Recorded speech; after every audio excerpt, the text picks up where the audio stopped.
Senate will come to order. The senator from Suffolk moves that Rule 38A be suspended in order to allow the Senate to continue to meet after the hour of 8 p.m. and that we do so by a standing vote. All those in favor, please rise. All those opposed? 2 in the negative. 6 in the affirmative, 2 in the negative. The rule is suspended. The Senate will be in a brief recess. Thank you.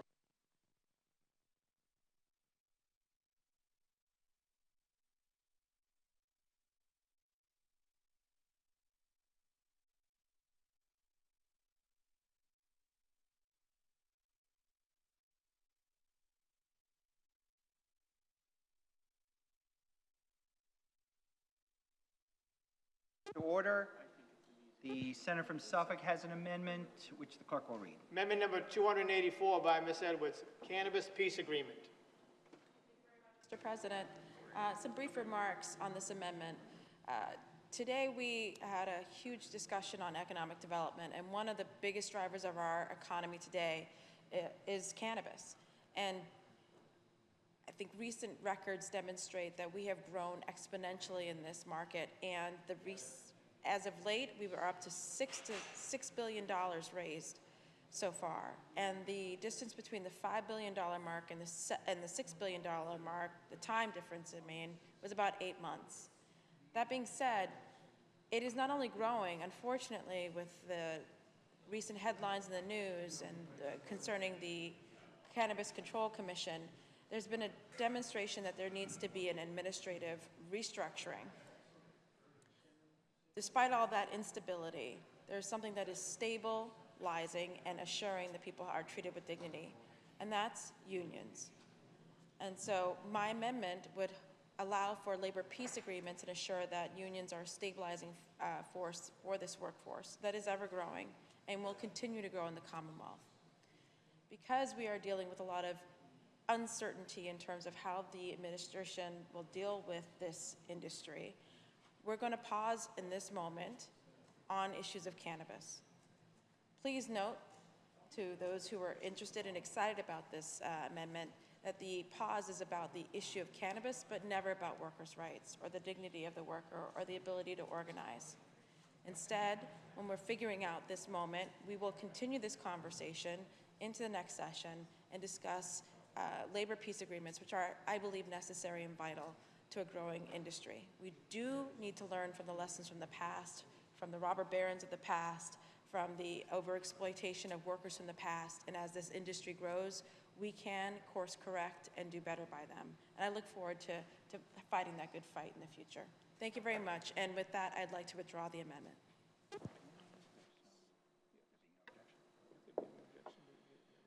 There being no objection, the amendment will be withdrawn. The Senate will be in a brief recess.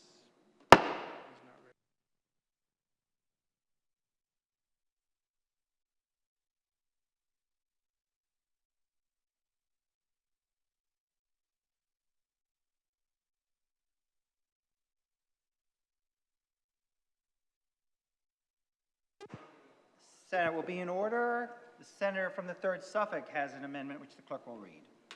Amendment number 242 by Ms. Edwards, Targeted Toxicity Protection. Senator Edwards. Thank you, Mr. President. I wanted to bring some props inspired by my colleagues across the aisle in their presentation of their amendments and their policies. I have here in my left hand a product called Just For Me. And for those of you who can see, it has a beautiful little girl, brown skin on the cover. I think she doesn't even look like she got rid of all of her baby teeth yet. And you'll see it's in beautiful little colors in a box that and another girl on the side here. This is to straighten your hair. And many of the products in this particular no-lie conditioning cream relaxer kit have been linked to uterine cancer.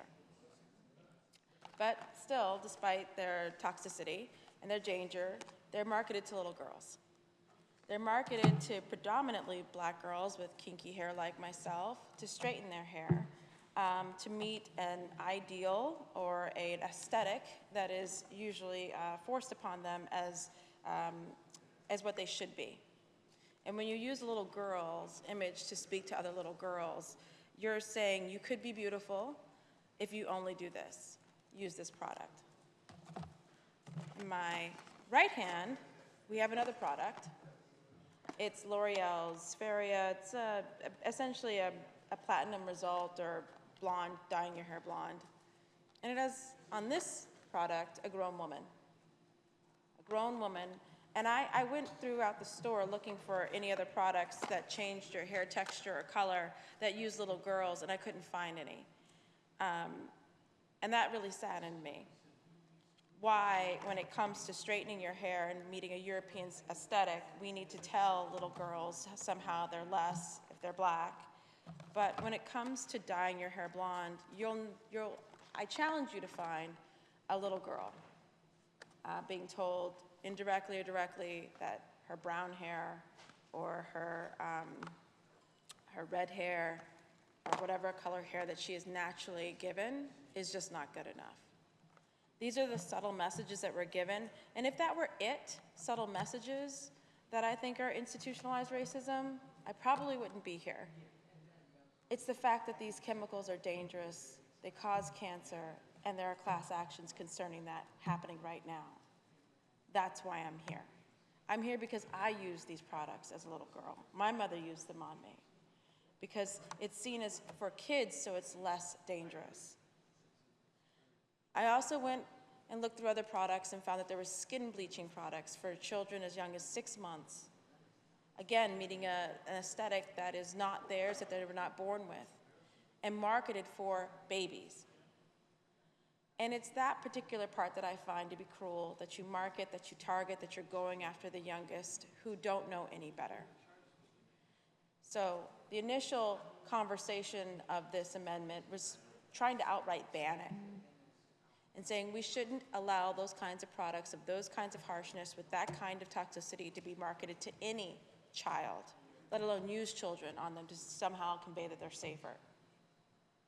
The conversation has actually evolved now, where it would be better before we do a ban that we actually analyze and study all kinds of different products. If they're marketed to children or not, if they are, what kind of children they're marketed to, geographically where. I think it's important that we actually study how we are not only enforcing institutional racism, but also forcing poisonous products on certain demographics through nice, pretty product labeling and pretty young girls. So with that, I hope that my colleagues will support the amendment to study this and to produce a comprehensive understanding of the list of products, of the demographics, of the geographic areas, of how and where all kinds of products that I might even not know about are being sold in the Commonwealth. And then when we have that list, I hope we use that as a target to obliterate those kinds of products in the Commonwealth. So I hope that when a vote is taken, that we will, that this body will support the amendment. Thank you. Question comes on adoption of the amendment. All those in favor say aye. Those opposed, no. The ayes have it, and the amendment is adopted. Senate will stand in a brief recess.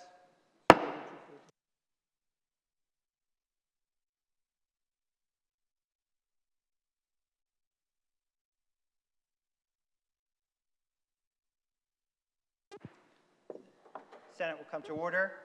The senator from the 3rd Essex, Senator Crichton, moves that no action be taken on amendment number 214. Is there any objection? Chair hears none. No action will be taken on amendment 214. Senate will be in a brief recess.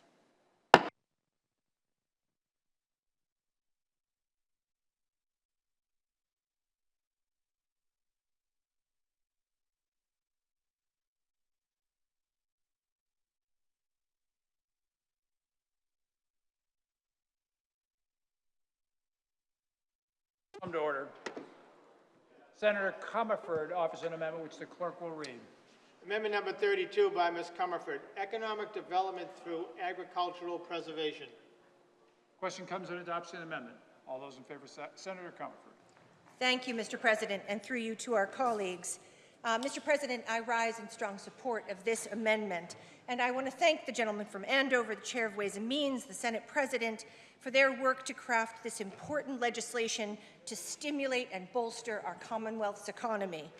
And I want to also tip my hat virtually to the Economic Development Secretary, Secretary Von Howe, Undersecretary Stolba, both of whom were in Northampton this evening to talk about the potential in the base bill that the Healey-Driscoll administration sent forth, one that recognizes, I believe, geographic diversity and the potential to stimulate the economic development opportunities in farms and farming and our food system.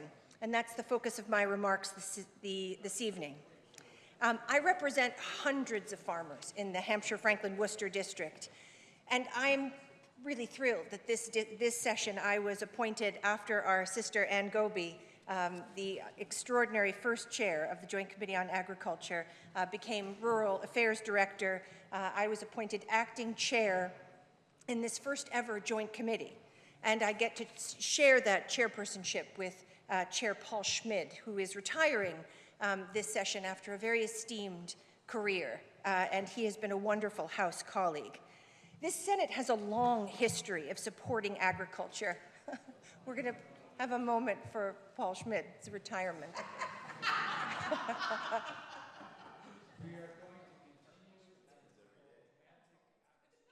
We're having a romantic moment here in the Senate. Okay.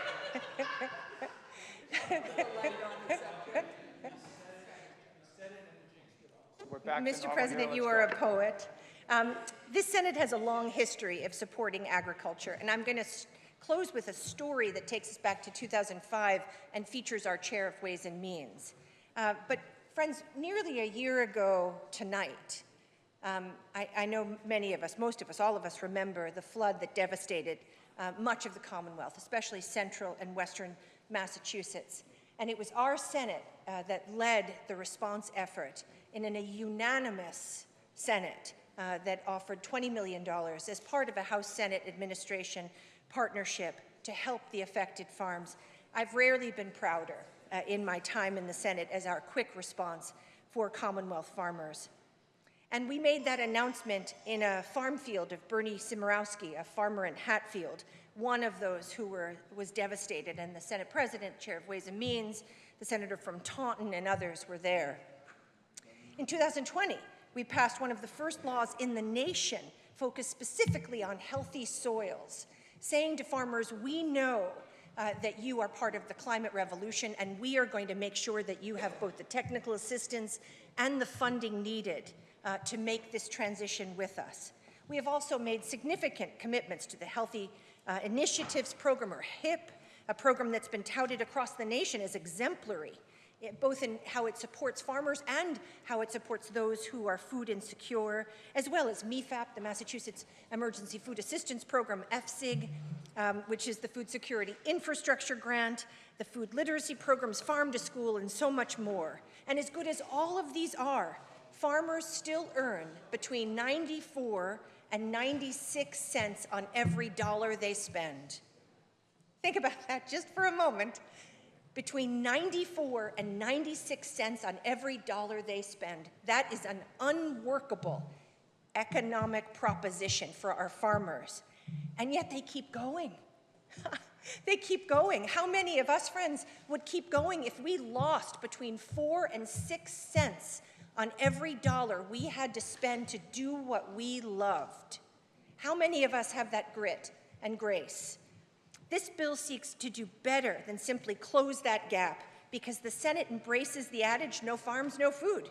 We also know that without sequestration, the sequestration superpower of natural and working lands, we won't reach our necessary climate goals. This bill contains important provisions for farmers and our agricultural communities, including a new line item to support growth, economic competitiveness, and sustainability of our agriculture, commercial fishing, and cranberry growing sectors. That's a new initiative from this Senate, as well as $100 million in Rural Development Fund and $30 million in an authorization for a food science hub at UMass. Food science is the new frontier, and it was understood by the Western Massachusetts Economic Development Council that it was a way, and Secretary Howe and the economic development team she runs, that food science, food innovation could be one of the ways that Massachusetts breaks through, claims a national leadership. UMass Food Science Hub right now is #1 in the nation. Not #2 or #3, #1, 5 in the world. And we're going to invest in that through this bill. But policy solutions are needed as well. Our farmers will still struggle to keep their businesses afloat with land costs that are 4th highest in the nation. Massachusetts land costs are 4th highest in the nation. They will still struggle to adapt to a rapidly changing and unpredictable climate. I hear about struggles like this all the time from the farmers I represent. All the time they tell me that they're trying to make ends meet. And we can see their struggles in the following data, and I want this Senate to be under the weight of this data. In the 5 years from 2017 to 2022, Massachusetts lost 7% of its farmland. 7% of its farmland gone. Once a piece of land leaves farming, it does not come back. You do not build a farm on top of a strip mall. That's 27,000 acres, 27,000 football fields worth of land that was once growing products for us or grazing animals is gone forever, never coming back. And the reason for that is the downward economic pressure. That is 2 times more farmland loss than any other state in the nation. 2 times more. Shame on us. Shame on the Commonwealth. We say we love our farms, and yet we watch. Together we watch as a legislature, as an administration, as a Commonwealth, we watch 27,000 acres go away forever. Farmers face enormous pressure to sell their farmland to the highest price. Who wouldn't? We all have to put children to school. Those of us who have children, we have to send out them to school. We have to feed them. We have to put clothes on them. It's an unworkable economic proposition. But farmers in Massachusetts are adaptable. They are determined, they are passionate, and many have stayed farming for many generations. That's why I filed the amendments to increase and help diversify their revenue streams while preserving valuable farmland. These provisions, especially those embodied in Amendment number 32 that we're discussing, will modernize and streamline the Agriculture Preservation Restriction Program with respect especially to agritourism. And every farmer I know has to have a micro business, like the legendary Mike's Corn Maze in Sunderland. They have to have other businesses other than farming because they lose between 4 and 6 cents on every dollar. So we have to modernize the APR program to let them have agritourism in much easier ways than they've been having to jump through those hoops until now. These provisions will also ensure that horticulture land is taxed as horticulture land, and so that the kitchen where a farmer turns strawberries into strawberry jam and the farm stand where the jam is sold is farmland. So the strawberries themselves are farmland, the kitchen is farmland, and where we sell the strawberry jam is farmland. It's all farmland because it's products grown from the fields, and then they value add those products and they can sell them. And in this amendment, we enable MDR to purchase farmland with the intent of selling it to a farmer, ensuring that farmland remains farmland, and allowing the state to sell land with equity in mind. This is very important. MDR is one of the Massachusetts Department of Agricultural Resources is one of the only state agencies in the nation that doesn't have the ability to seize a farm with, of course, state support and hold it till it can find a buyer. That means our elderly farmers that don't have a generation coming up behind them because they're losing money every day, and many of our young people can't understand that economic proposition. They have to sell to development. That's part of the 27,000 acres that we have already said goodbye to. So MDAR is going to be able to take that land, hold it, and wait for a buyer, and use some of our state investment to help bring in the next rising generation. These provisions also include a commission to study and make recommendations for promoting racial equity across the board in farming, in the agriculture industry, and we focus on opportunities in rural, suburban, and urban agriculture settings. I want to congratulate and thank the senator from Lowell and the senator from the Outer Cape. They also have important agriculture provisions. I want to thank the two Senate co-chairs of the Food System Caucus, the minority leader, and the gentleman from Everett. The Food System Caucus in the legislature, many of you know, is bipartisan, bicameral. It's a big dog caucus. We are strong and we are powerful and we are hell-bent to help farmers and growers and fishermen, fisher persons, and cranberry farmers in these next years. So I'm going to close with a story that the chair of Ways and Means told me just before, as we were talking about this amendment. He reminded me that when he was in the Senate in 2005, he and this Senate actually allowed farm stands by right for the first time. Farmers used to have to go through a whole big process of permitting in order just to put up a farm stand. Tonight, we're saying their farm stand can be taxed as ag land. And what that tells me is that this Senate has had a very long history. I'm just one person in a history of people who have had amendments to support our farmers and growers and all parts of the agriculture system, and that bit by bit, taught by our constituents about what's needed, like our chair of Ways and Means heard from his constituents that they needed an easier time building a farm stand and then went to work and passed that bill. We as a Senate need to continue to listen to the agriculture industry and do what's right by them every chance that we can get. Charged by our constituents and in partnership with the Massachusetts Department of Agriculture Resources, and I have to say it's one of the finest pair of leaders in that I believe are working today in the nation. I'm grateful to see these provisions move forward today and to continue working with my great colleagues in this room and the farmers in my district and advocates in the Commonwealth. And I urge my colleagues to vote yes on this amendment. Thank you, Mr. President. Question comes on adoption of the amendment. All those in favor say aye. Opposed, no. The ayes have it. The amendment is adopted. The Senate will be in a very brief recess.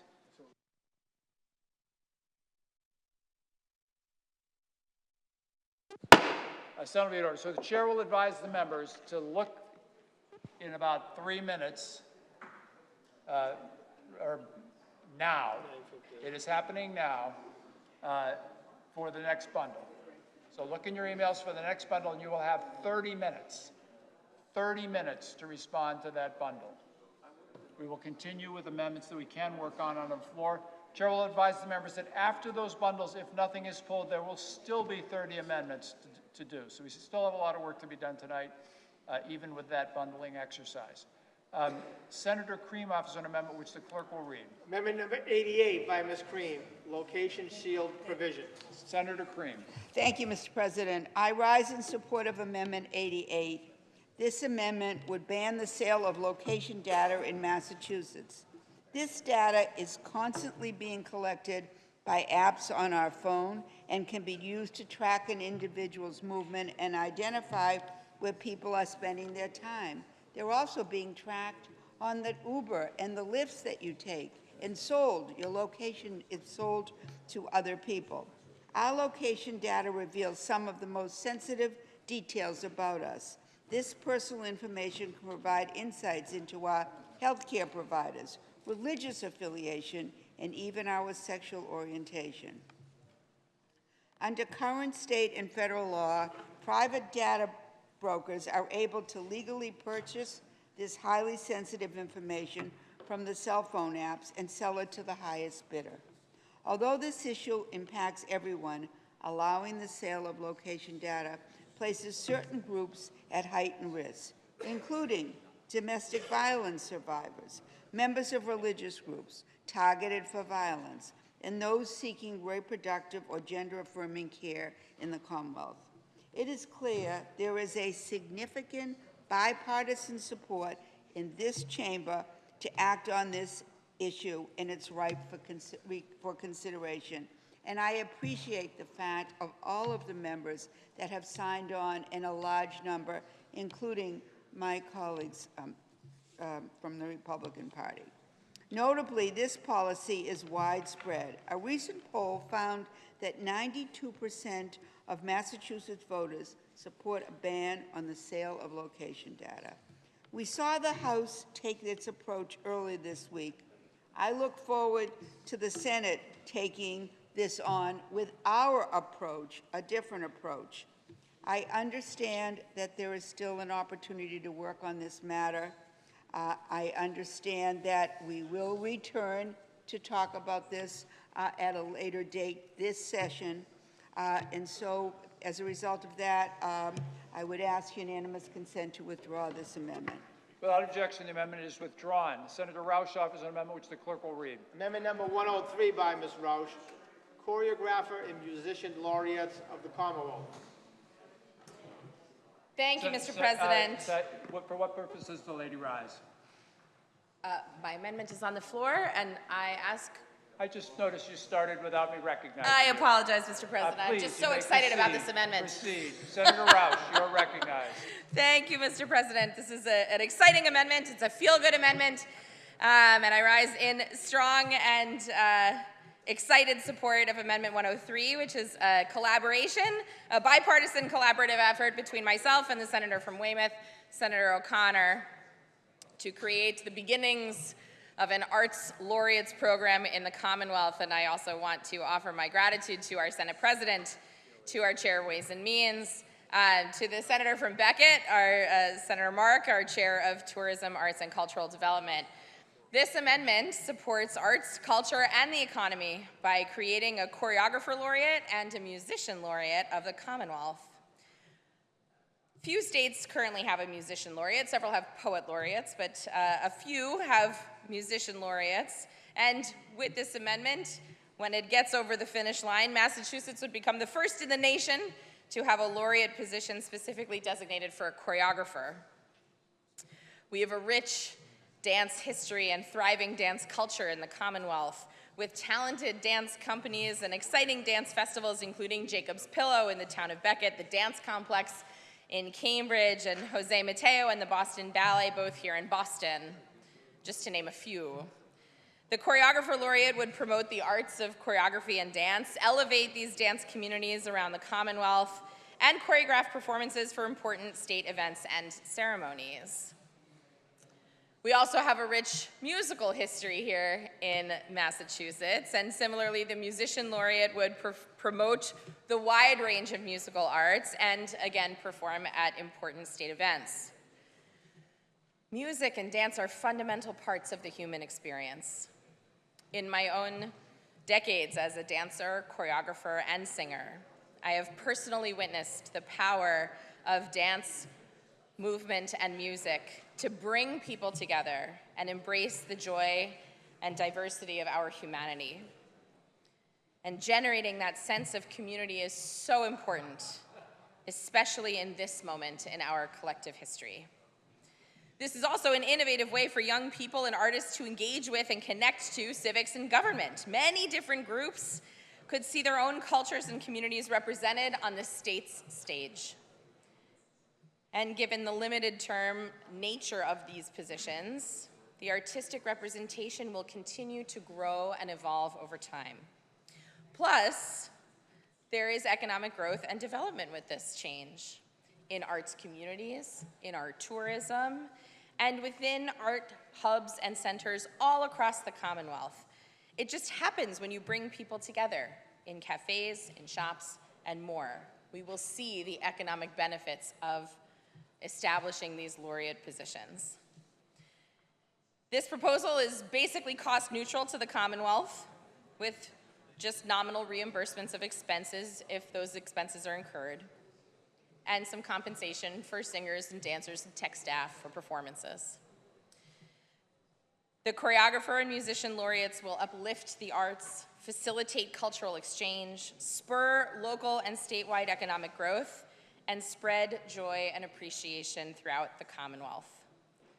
Again, my thanks to Senator O'Connor and all the constituents who proposed and supported these laureate positions. I hope the amendment is adopted. Thank you, Mr. President.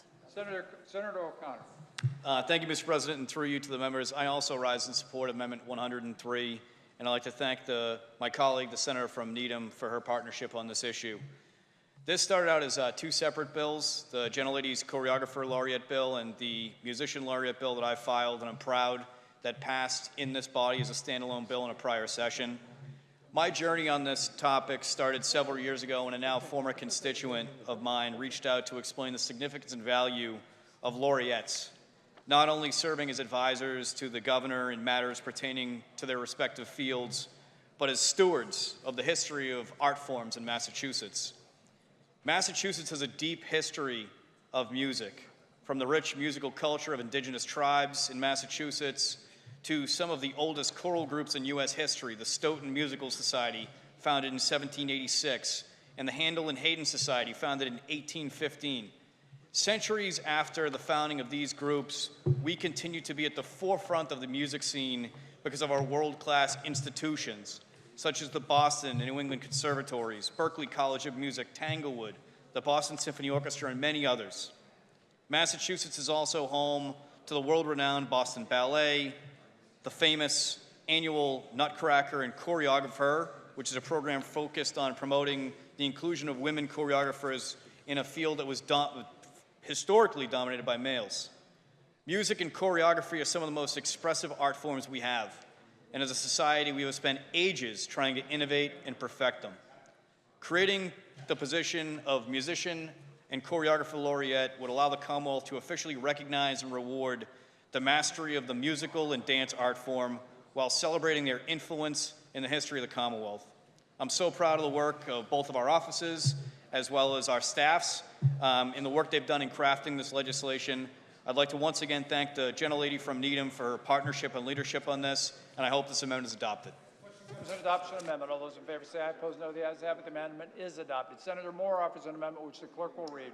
Amendment number 7 by Mr. Moore, temporary protections related to deepfake election media. Senator Moore. Thank you, Mr. President. I rise in support of Amendment 7 related to deepfake election media. The 2024 election cycle is being called the first AI election in the United States, with examples of election-related deepfake deployment here in the U.S. and internationally. According to a Department of Homeland Security bulletin sent to state and local officials, a variety of threat actors will likely attempt to use generative artificial intelligence, AI, augmented media to influence and sow discord during the 2024 U.S. election cycle. And AI tools could potentially be used to boost efforts to disrupt the elections. As the 2024 election cycle progresses, generative AI tools likely provide both domestic and foreign threat actors with enhanced opportunities for interference by aggravating emergent events, disrupting election processes, or attacking election infrastructure. Deepfake technology pose a major threat to our democracy and our election. It is hard to envision a scenario where a well-timed fraudulent deepfake swings the outcome of an election. 24 states have already passed legislation regulating the use of deepfakes in elections, and 24 other states have introduced legislation on this issue across the country, and regulation of this matter has bipartisan support. This amendment is tailored to run up before the election and is targeted at those acting with malicious intent who create and share deep fakes of a candidate or related to the safety or integrity of the election. I'd like to thank Senate leadership and the chair of the Economic Development Committee for his work. He's done a lot of work on this language prior to this Economic Development Bill being filed. And I'd also like to thank the House chair of our committee, Representative Tricia Farley Bouvier, for her leadership and partnership on this issue in the joint committee, and also Senate leadership for addressing this issue, and the Senate chair of Ways and Means. I hope this amendment is adopted. Thank you. Question comes on adoption of the amendment. All those in favor say aye. Opposed, no. The ayes have it. The amendment is adopted. Senator Eldridge offers an amendment which the clerk will read. Amendment number 56 by Mr. Eldridge, allow farmer brewers, distilleries, and wineries to sell at farmers markets. Senator Eldridge. Thank you, Mr. President. Rise in support of Amendment 56, which would allow the sale of craft beer through farmer breweries to be sold at farmers markets and other agricultural events. An amendment that reflects a bill that I still say is the most popular bill I've ever filed. The version of this legislation is identical to legislation that I filed, and I want to express my appreciation to the Joint Committee on Consumer Protection and Professional Licensure and the Senate Chair of that committee, the gentleman from Leominster, for his work and prioritization on this legislation. I want to thank the Senate Chair of the Economic Development Committee, the gentleman from Andover, and of course the Chair of Senate Ways and Means for their work on this bill and this amendment. And thank the Senate President, who has for many years been a strong advocate for craft breweries.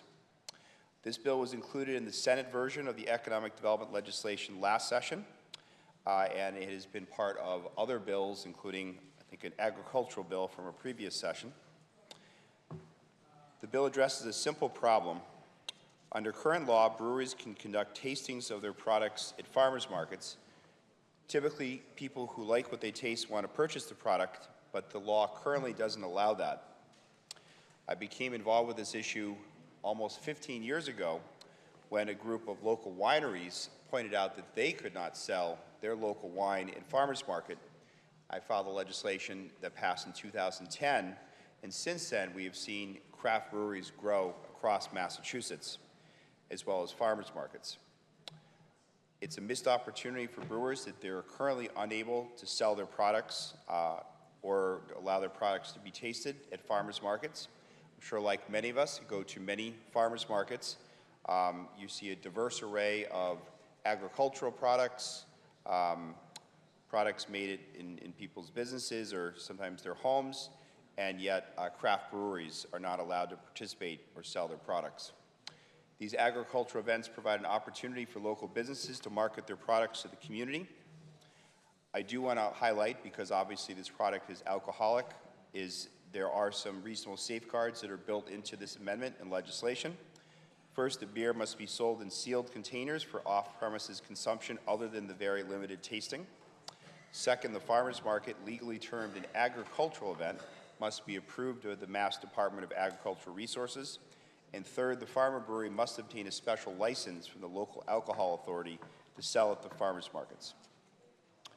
These are the same safeguards that have been sufficient for the sale of wine and cider at farmers markets currently, which is again currently permitted under the law.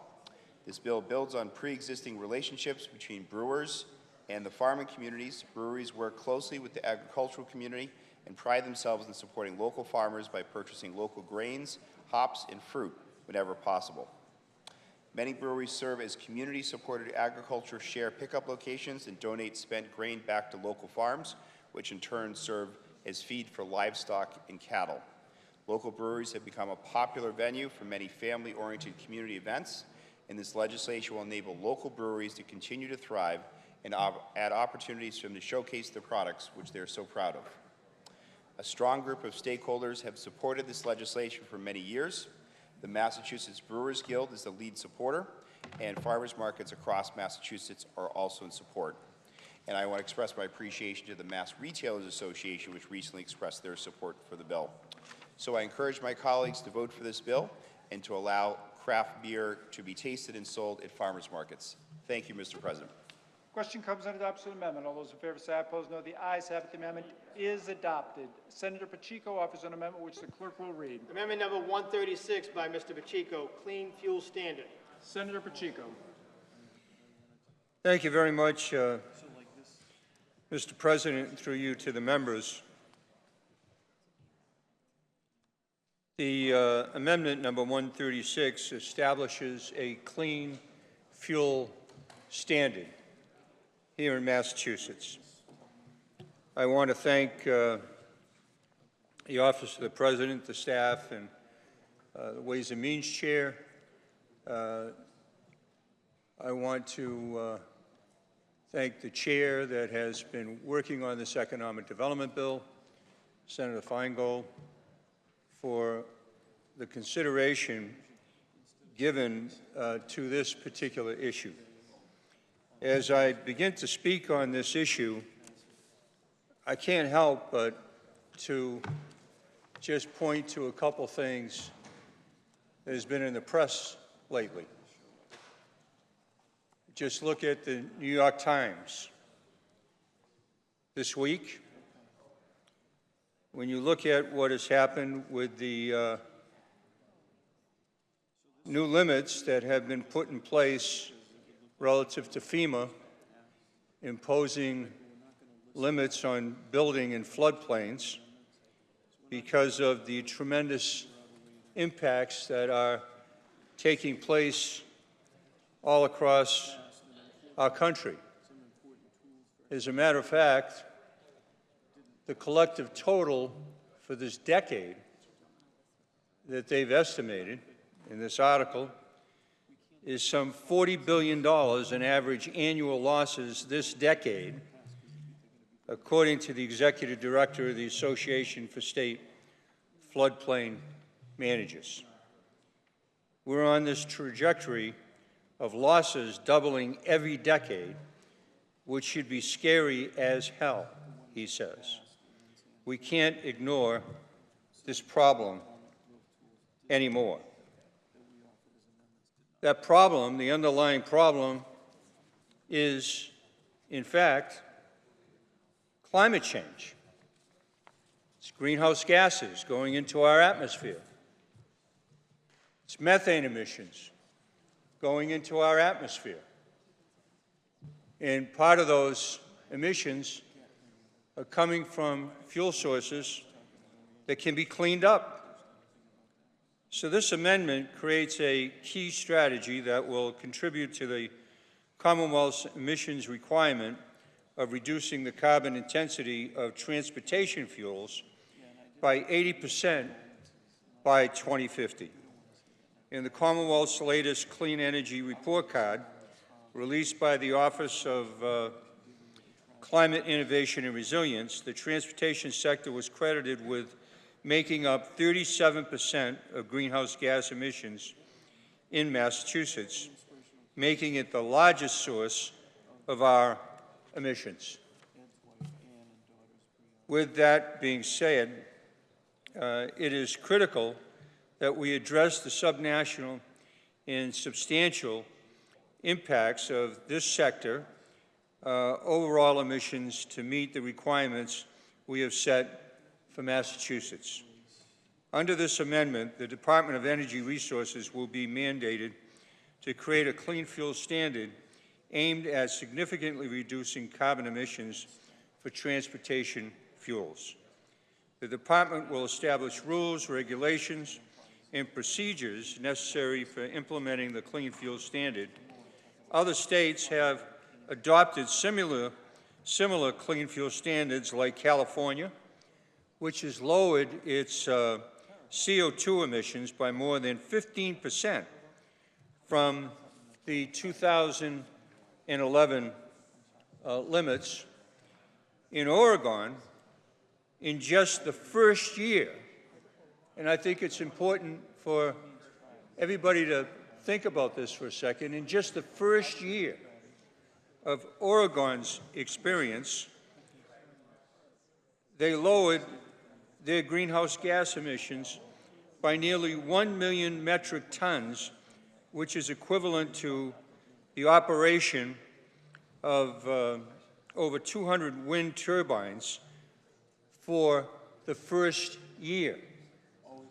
It's extraordinary when you think about what we're doing with offshore wind to bring down greenhouse gas emissions, and then you think about what we can be doing in terms of a clean fuel standard.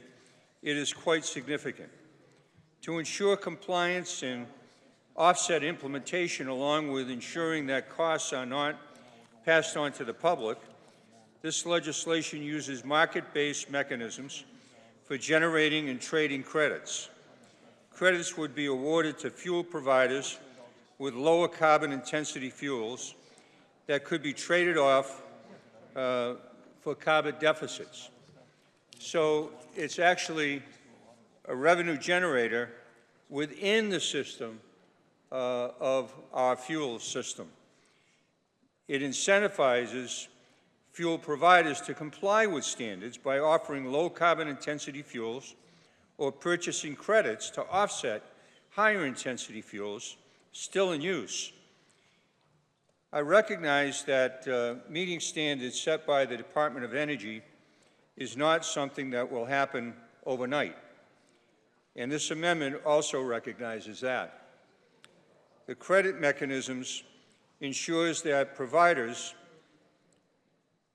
are granted some flexibility in meeting the carbon reduction targets as they develop and adapt to a new clean energy fuel standard. Implementation is phased in annually, and compliance costs, technological feasibility, and fuel quality in mind are phased in. This will also give providers an opportunity to develop solutions for and adjust to meet the new standards.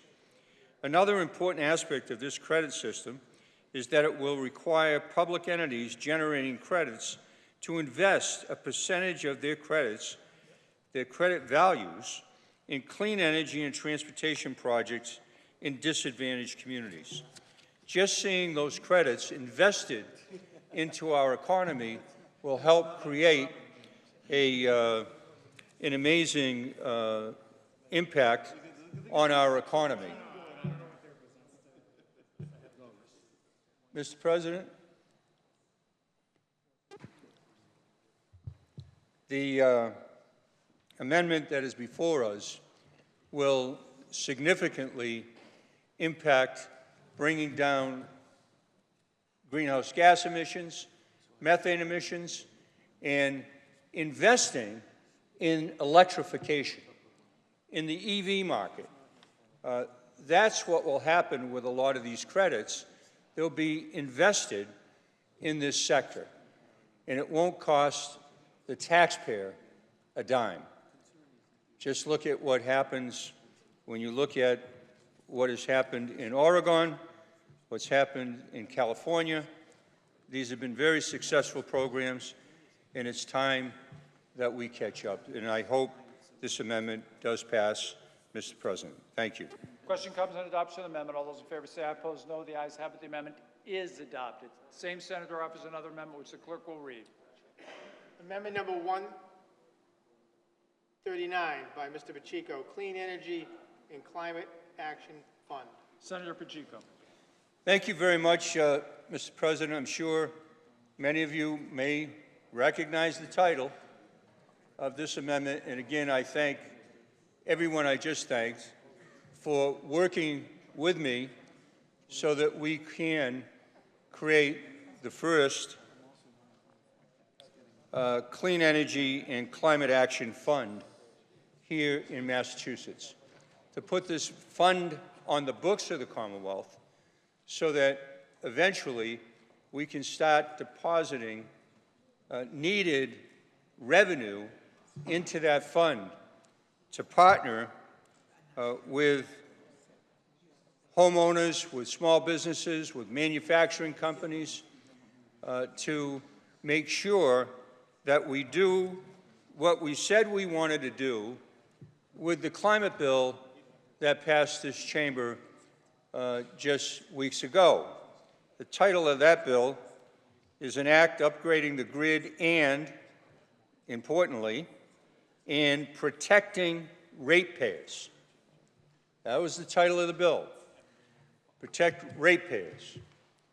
One way to protect ratepayers is to make sure that we partner with public funds, partner with homeowners, with small businesses, manufacturers, to invest in getting over that bridge to that clean energy future in a way that will cost ratepayers less.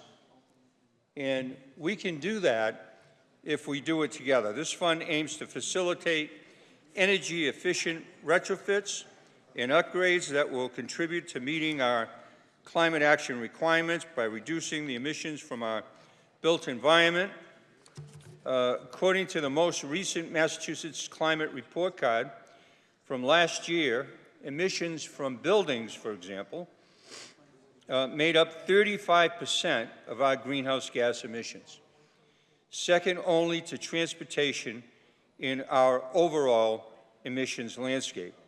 Think about that for a second. 35% coming from buildings. We have a requirement on the books of the Commonwealth to get to net zero by 2050. Net zero by 2050. Well, let me tell you something, Mr. President. 80% of the built environment in 2050 is already built and it's up today. So we've got to get into the existing built environment and make sure we make the investments that are critically needed to get us to where we need to be. This amendment calls for the Massachusetts Clean Energy Technology Center to use their expertise in clean energy technology and project management to promulgate regulations governing the use of the funds and administer them responsibly, efficiently, and effectively to maximize project impact. The fund will be specifically credited with various sources of funding, including appropriations, bond funds, federal grants, loans, and private donations. Yes, private donations. I believe if done correctly, that we'll see the insurance industry wanting to invest in such a fund, the banking industry wanting to invest in such a fund, so that we can get the right type of diversity in our climate finance to really have a great impact as we move forward in having the energy-efficient technologies and services while creating demand and spurring innovation in our economy. These new technologies will also have benefits for building owners and occupants who will benefit from energy cost reductions. As we incentivize energy efficiency retrofits and upgrades, we also can be addressing a source of emissions that must be reduced to meet the 2050 emissions requirements. The incentives to make those retrofits and upgrades will also have an effect on lowering energy costs for ratepayers across the Commonwealth who work with the fund to create more efficient homes and businesses. Those projects supported by this fund will build on the bill we passed last month aimed at protecting Massachusetts ratepayers from rising energy costs. This Clean Energy and Climate Action Fund represents a strategic investment strategy meeting our 2050 emissions requirements while also spurring the growth of the clean economy, a sector that will have local economic and environmental benefits for years to come. Mr. President, I ask that when amendment number 139 is voted on, that we vote yes on this most important bill. Amendment, rather. Thank you. Question comes on adoption of the amendment. All those in favor say aye. Opposed, no. The ayes have it. The amendment is adopted. Moving back. Yes, Senator Pacheco. Mr. President, I ask unanimous consent to make a brief statement and withdraw a couple of amendments. By all means. Thank you very much, Mr. President. I'd like to withdraw Amendment 91 and Amendment 193. Without objection, Amendments 91 and 193 are withdrawn. Thank you very much, Mr. President. Moving back up to Amendment number 12 offered by Senator Moore. Amendment number 12 by Mr. Moore, Responsible Robotics. Senator Moore. Thank you, Mr. President. I rise in support of Amendment 12, which, if someone had asked me when I first ever got elected that I'd ever be filing legislation dealing with this, I probably would have laughed at them and told them they were thinking about an Arnold Schwarzenegger movie. But This actually would prohibit the manufacturing, sale, use, or operation of a robotic device or drone with a mounted weapon. This amendment contains reasonable exemptions. This does not affect the U.S. Department of Defense, its military contractors, companies that obtain a waiver from the Attorney General to test anti-weaponization technology. And additionally, my amendment allows for bomb squads to use advanced robots to disable suspected explosive devices. This amendment also clarifies that warrants are needed when entry onto private property is made by a robot, except in exigent circumstances, just as it would be for an officer. I want to express my gratitude to the many who have worked alongside to craft this legislation, Boston Dynamics, which is one of the main manufacturers in the region, and the National Association that manufacture robots, robotic devices, the ACLU of Mass, Representative Sabadosa, the chair of the Committee on Senate Ways and Means, and the chair of the Economic Development Committee for their support of this amendment. And I ask for your support in the passage of this amendment. Thank you. Concerning adoption of the amendment, all those in favor say aye, opposed no. The ayes have it. The amendment is adopted. At this time, we're ready to consider the bundles. If there's no objection, several amendments will be considered as one. Without objection, this is going to be the no bundle. Question comes on adoption of the amendments. All those in favor say aye, opposed no. The noes have it. The amendment is not adopted. All of those amendments are not adopted. Hold on 1 second. Very brief pause, not even a recess, as we wait for the computer to spin through and update those amendments.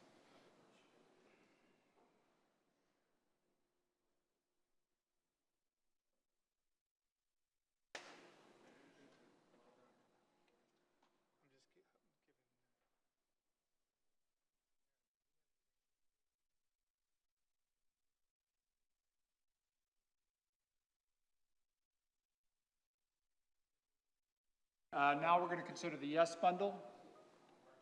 Without objection, several amendments will be considered as one. All those in favor say aye, opposed no. The ayes have it, and all the amendments in the yes bundle are adopted. Senate will be in a brief recess now.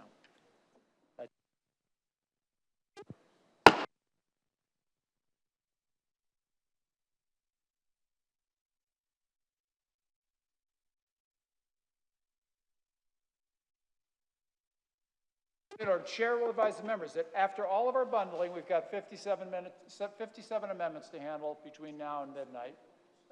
And so please bear that in mind as you consider whether to make remarks and how long to make your remarks.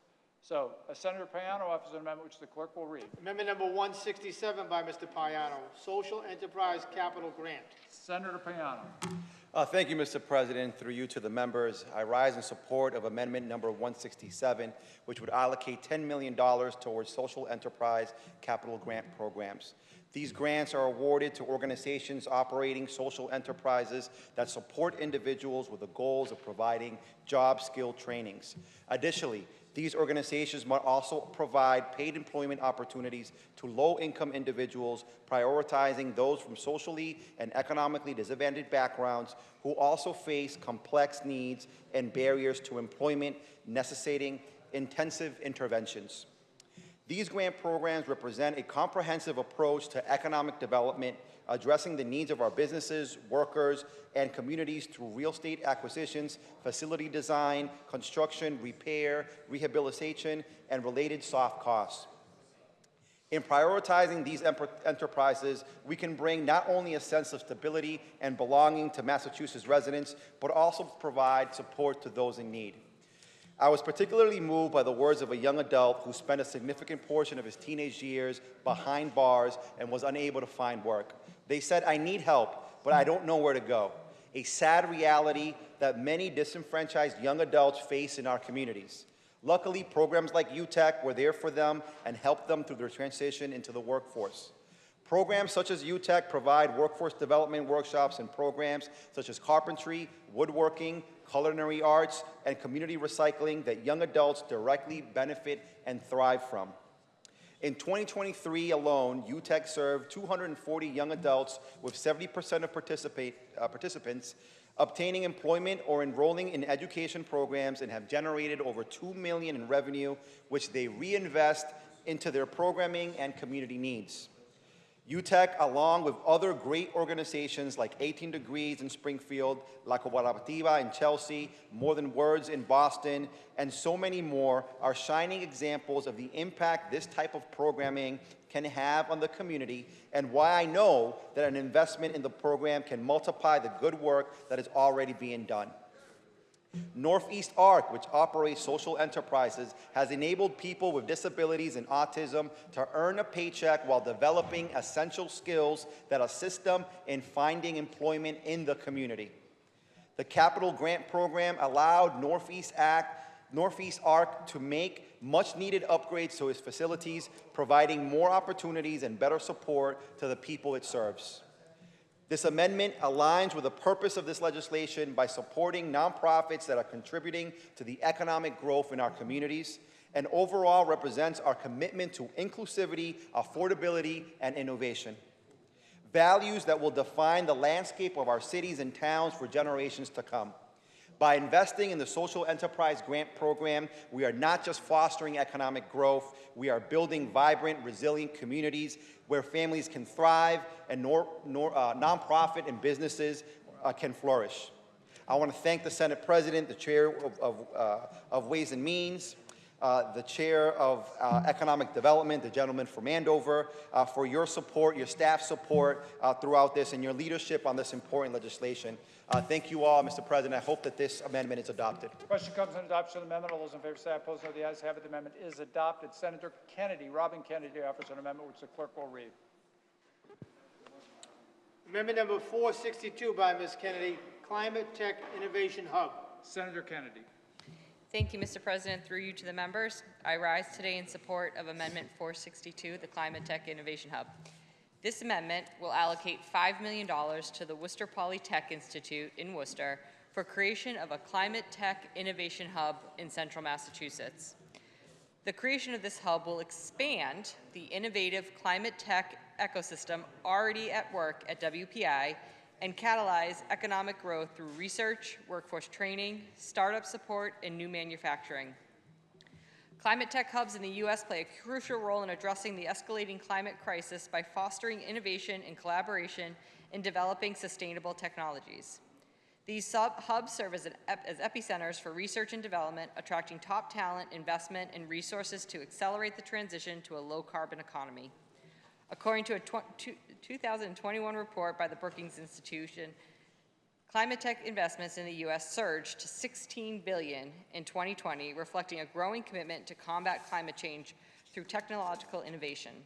These hubs not only focus on renewable energy and energy efficiency, but also on advancement in electric vehicles, carbon capture, and sustainable agriculture.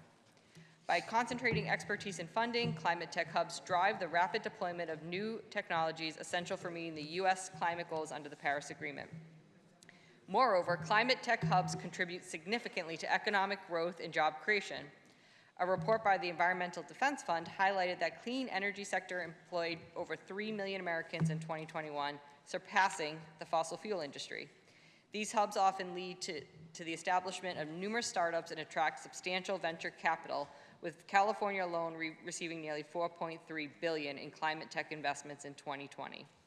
Additionally, climate tech hubs foster public-private partnerships, facilitating collaboration between governments, businesses, and research institutions. This collaborative approach not only accelerates technological breakthroughs, but also ensures that innovations are scalable and can be integrated into existing infrastructures.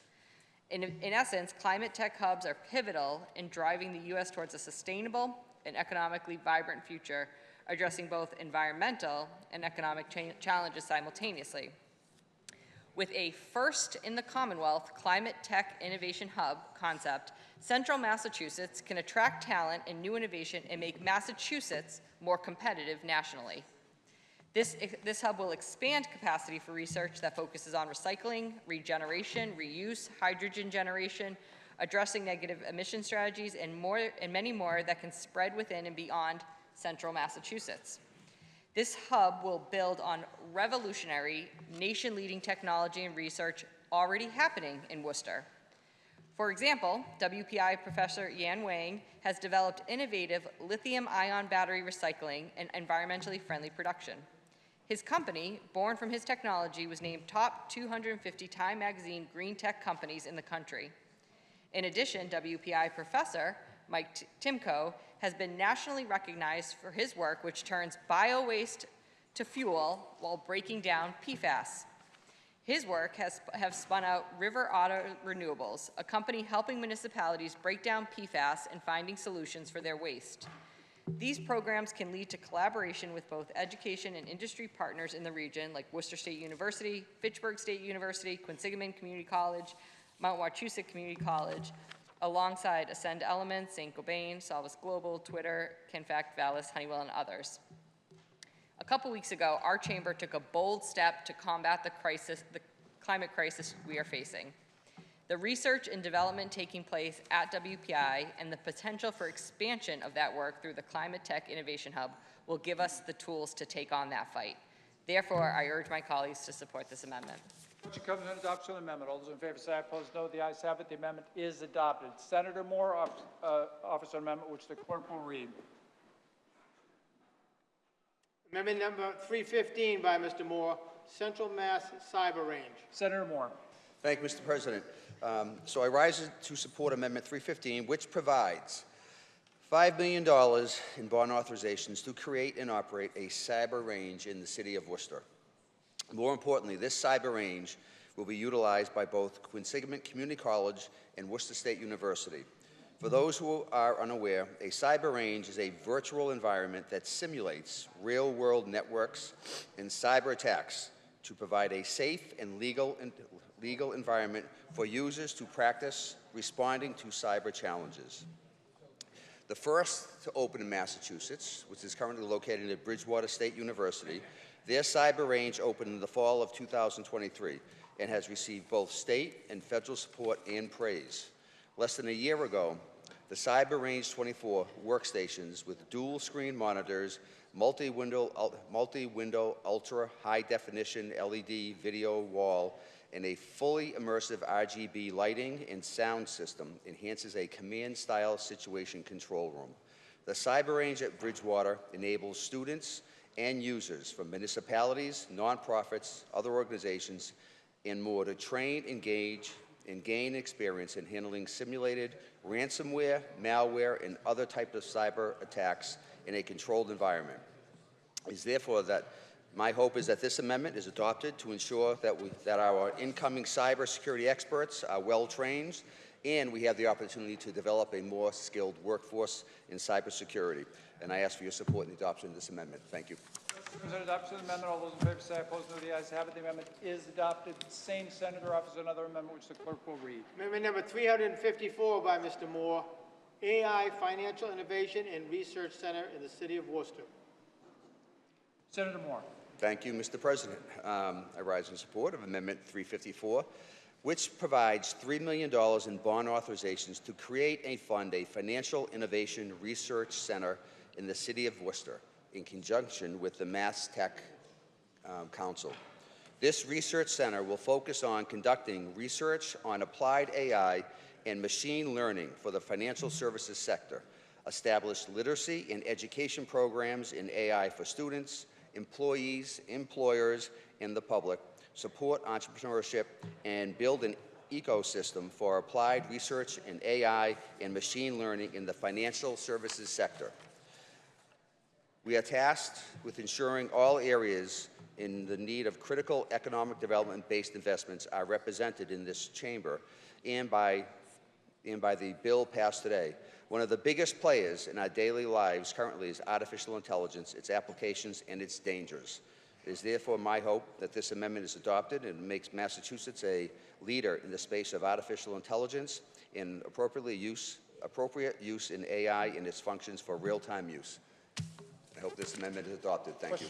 Question comes on adoption of the amendment. All those in favor say aye. Opposed, no. The ayes have it. The amendment is adopted. Chair will advise the members the following amendments have been withdrawn: 53, 457, 88, 91, 193, and 214. Senator Timilty offers an amendment which the clerk will read. Amendment number 224 by Mr. Timilty, Uniquely Abled Academy at the Excel Program at Bridgewater State University. Senator Timilty. Thank you, Mr. President. Through you to the members. Tonight, Mr. President, I rise in support of this amendment that I have filed, which will appropriate $200,000 for the Uniquely Abled Academy in the Excel program at Bridgewater State University.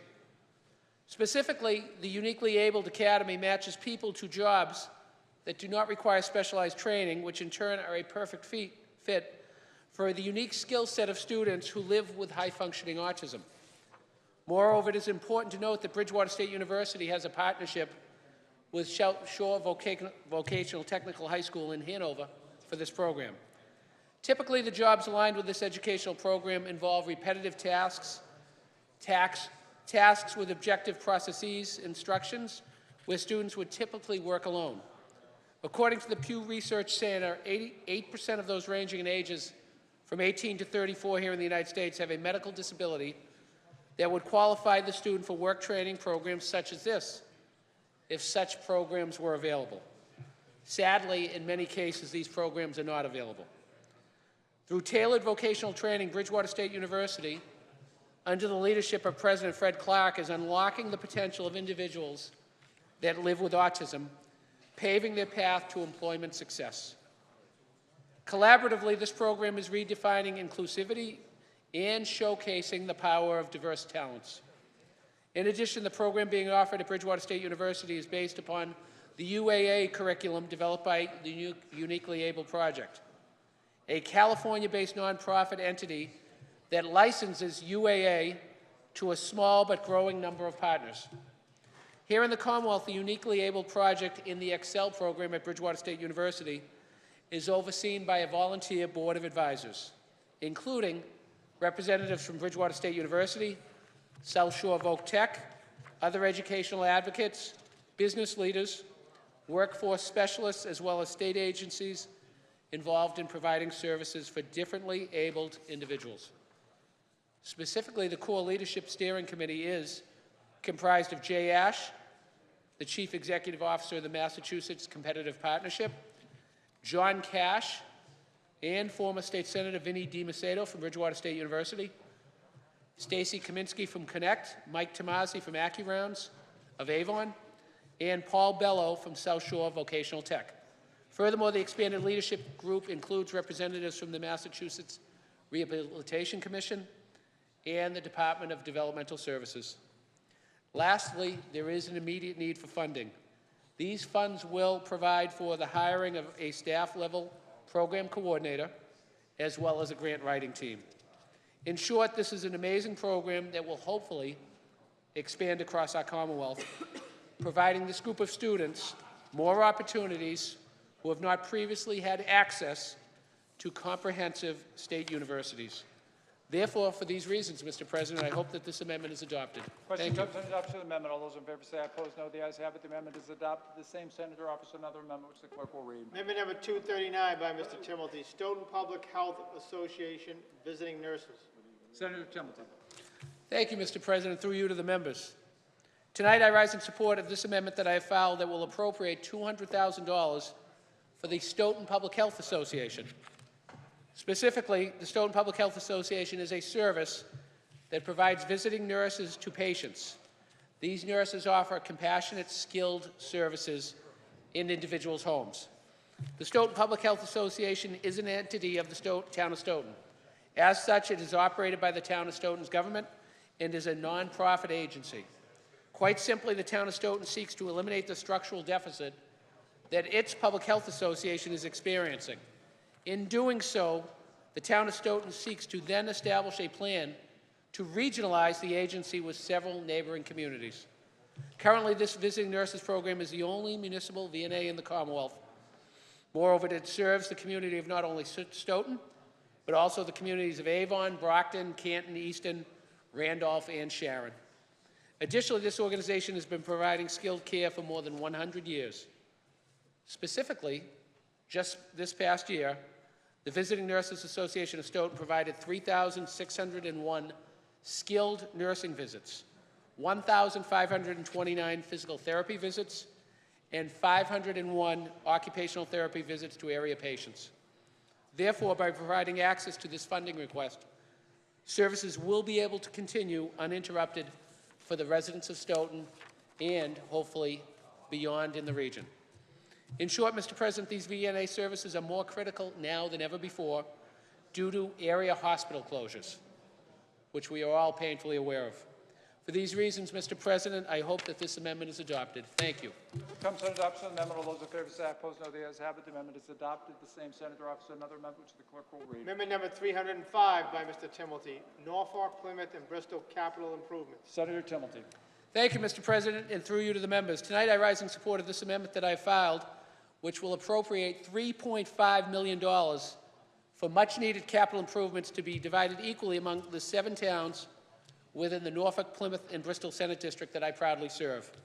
Specifically, each of these towns within my district, that include Braintree, Bridgewater, Easton, Milton, Randolph, Stoughton, and West Bridgewater, will be allocated $500,000 each to be designated as each municipality sees fit with respect to capital improvements. As such, capital improvement programs provide a blueprint for planning municipality capital expenditures and is one of the most important responsibilities of local government. Moreover, this will coordinate community planning, financial capacity, and physical development. Additionally, access to this funding will resolve deficiencies in existing public facilities and both anticipate and meet future demand for capital facilities in each and every one of these towns. Moreover, it will encompass the replacement of vehicle, apparatus, and equipment. Therefore, for these reasons, Mr. President, I hope that these amendments are adopted. Comes on adoption of the amendment. All those in favor say aye. Opposed, no. The ayes have it. The amendment is adopted. The Senate will be in a very brief recess.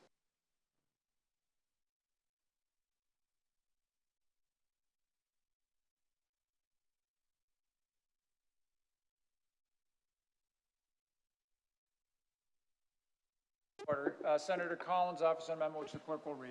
Amendment number 123 by Mr. Collins, Louis D. Brown Peace Institute. Question comes on adoption of the amendment. All those in favor say aye. Opposed, no. The ayes have it. The amendment is adopted. Same senator offers another amendment. Amendment number 124 by Mr. Collins, South Boston Community Health Center. Question comes on adoption of the amendment. All those in favor say aye. Opposed, no. The ayes have it. Same amendment is adopted. Same senator offers another amendment. Amendment number 127 by Mr. Collins, Inquilinos Barocas on Ason Incorporated La Casa. Well done. Question comes on adoption of the amendment. All those in favor say aye. Opposed, no. The ayes have it. And the amendment is adopted. Same senator offers another amendment. Amendment number 384 by Mr. Collins, Curly Recreation Center. I got that one right. Question comes on adoption of the amendment. All those in favor say aye. Opposed, no. The ayes have it. The amendment is adopted. Same senator offers another amendment. Amendment number 385 by Mr. Collins, McGonigal Community Center. Question comes on adoption of the amendment. All those in favor say aye. Opposed, no. The ayes have it. The amendment is adopted. Same senator offers another amendment. Amendment number 388 by Mr. Collins, the base. Question comes on adoption of the amendment. All those in favor say aye. Opposed, no. The ayes have it. The amendment is adopted. Same senator offers another amendment. Amendment number 389 by Mr. Collins, Snap Chef Foundation Culinary Training. Question comes on adoption of the amendment. All those in favor say aye. Opposed, no. The ayes have it. The amendment is adopted. Same senator offers another amendment. Amendment number 393 by Mr. Collins, Work Incorporated. Question comes on adoption of the amendment. All those in favor say aye. Opposed, no. The ayes have it. The amendment is adopted. Same senator offers another amendment. Amendment number 398 by Mr. Collins, My Brother's Keeper. Question comes on adoption of the amendment. All those in favor say aye. Opposed, no. The ayes have it. The amendment is adopted. Same senator offers another amendment. Amendment number 444 by Mr. Collins, Viet Aid. Question comes on adoption of the amendment. All those in favor say aye. Opposed, no. The ayes have it. The amendment is adopted. Same senator offers another amendment. Amendment number 464 by Mr. Collins, Helen Y. Davis Leadership Academy Charter Public School. Question comes on adoption of the amendment. All those in favor say aye. Opposed, no. The ayes have it. The amendment is adopted. It's now, it's showing now as a redraft. Yes, it should be good. Yeah, let's do it. All right. Same senator offers another amendment. Yeah. Amendment number 488 by Mr. Collins, Transformative Development. Question comes on adoption of the amendment. All those in favor say aye. Opposed, no. The ayes have it. The amendment is adopted. Senate will be in a very brief recess.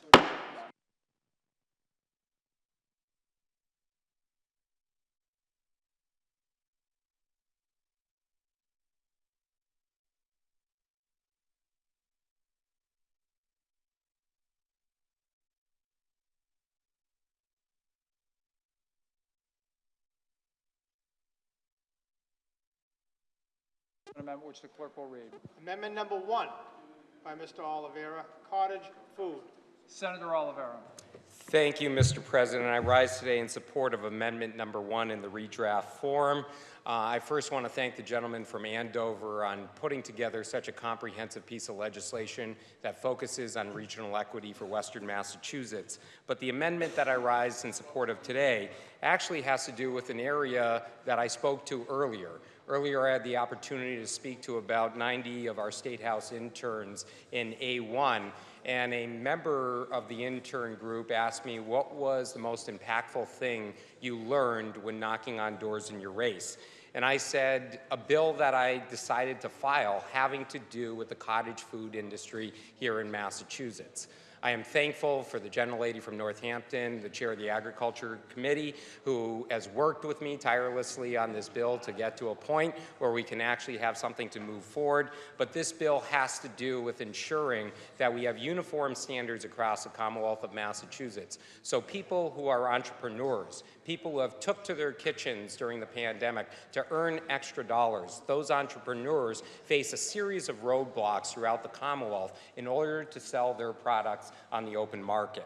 This bill, or this amendment that we drafted together, directs the Department of Public Health to study the barriers that face our entrepreneurs who are trying to sell their products, and directs them to report back to the legislature to provide recommendations that this legislative body can support.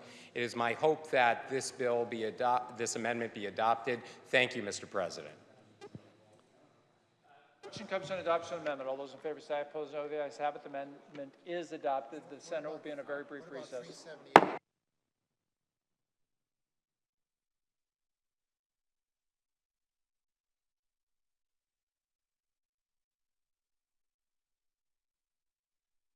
Moran offers an amendment which the clerk will read. Amendment number 378 by Ms. Moran, downtown Bourne capital improvements. Question comes on adoption of the amendment. All those in favor say aye. Opposed, no. The ayes have it. The amendment is adopted. Senate will be in a brief recess.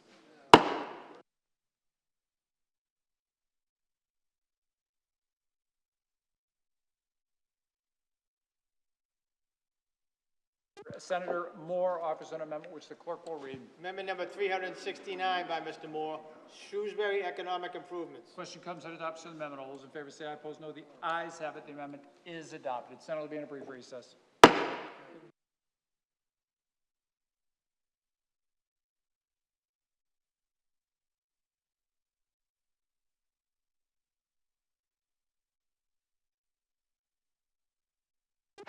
Senate will be in order. Senator O'Connor offers an amendment which the clerk will read. Amendment number 237 by Mr. O'Connor, alternative and augmentative communication devices. Question comes on adoption of the amendment. All those in favor say aye. Opposed, no. The ayes have it. The amendment is adopted. Senate will be in a brief recess.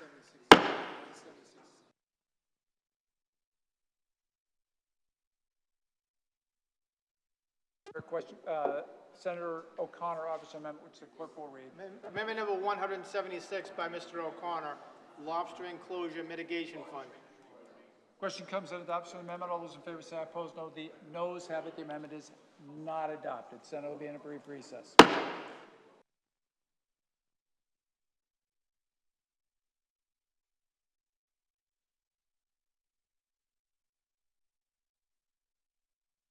Fatman offers an amendment which the clerk will read. Amendment number 509 by Mr. Fatman, Simonelli Innovation Center Economic Development. Question comes on adoption of the amendment. All those in favor say aye. Opposed, no. The ayes have it. The amendment is adopted. Same senator offers another amendment which the clerk will read. Amendment number 513 by Mr. Fatman, Silver Bell Farm Economic Development. Question comes on adoption of the amendment. All those in favor say aye. Opposed, no. The ayes have it. The amendment is adopted. Senate will be in a brief recess.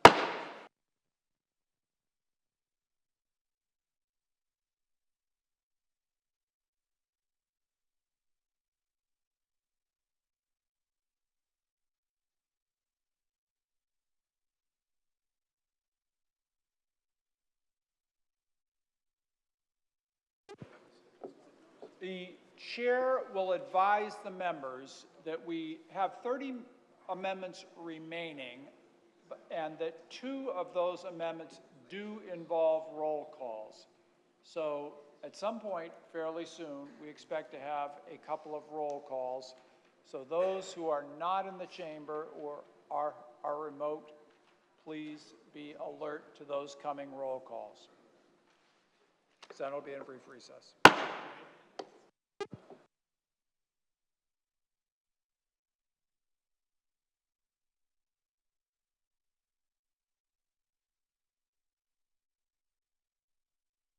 Senate will be in order. Senator Tarr offers an amendment which the clerk will read. Amendment number 2 by Mr. Tarr, environmental DNA. Senator Tarr. Thank you, Mr. President, and through you to the members. Mr. President, one of the things that has been cited in this debate so far several times is the agricultural industry or the agricultural sector in the Commonwealth of Massachusetts.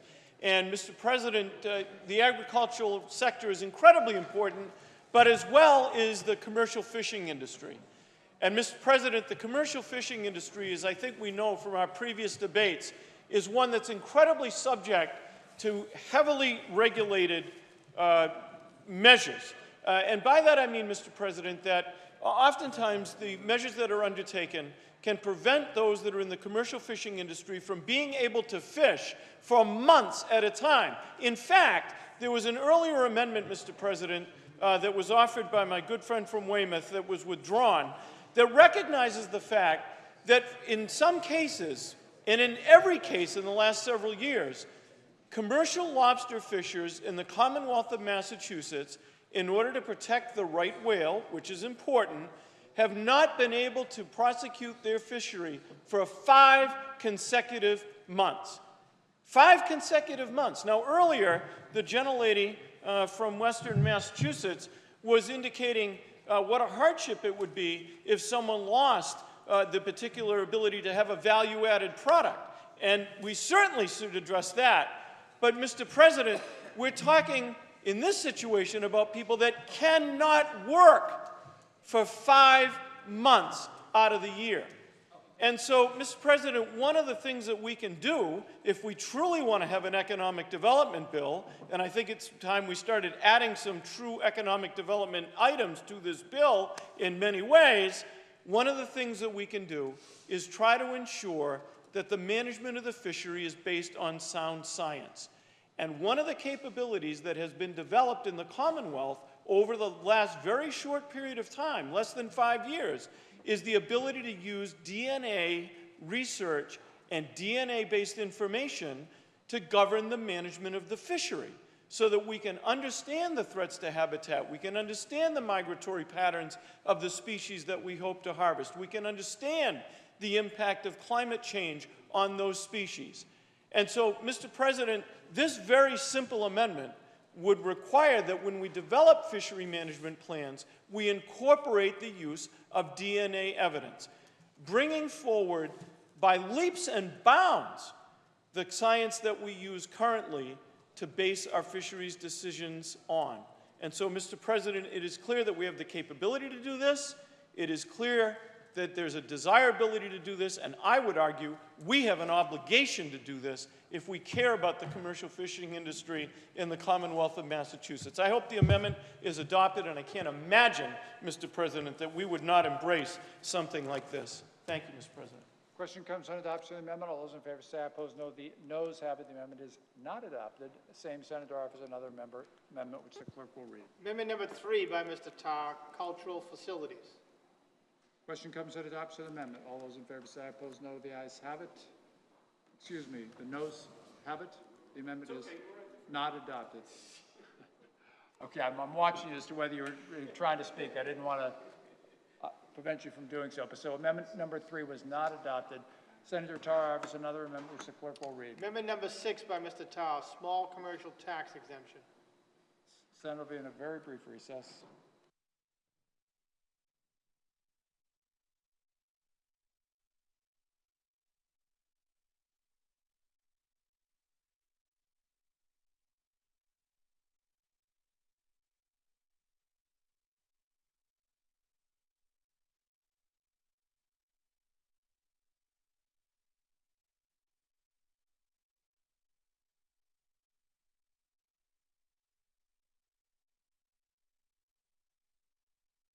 Before us, amendment number 6, offered by Senator Tarr, which the clerk has read, pertaining to a small commercial tax exemption. Senator Tarr, I understand, would like to speak to that amendment. Senator Tarr.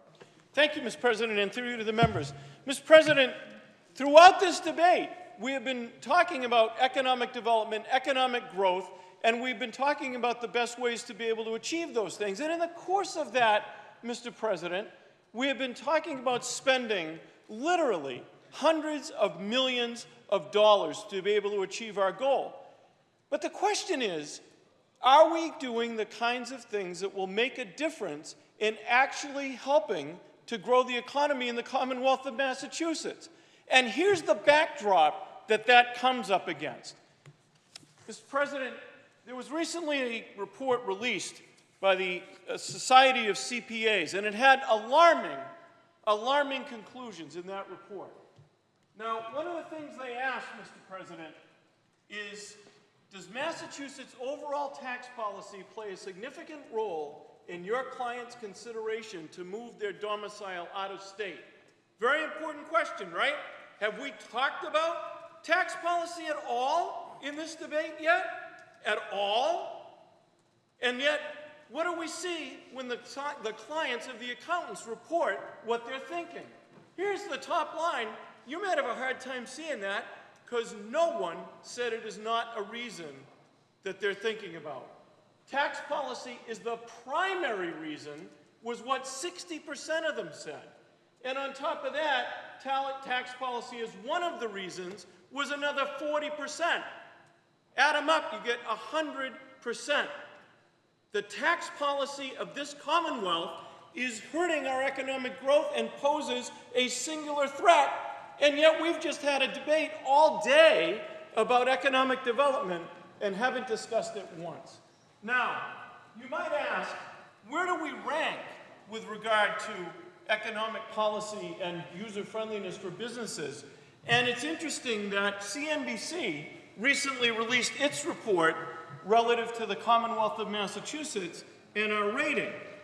And you might be interested to know that this was according to a newspaper of general circulation in the Boston area.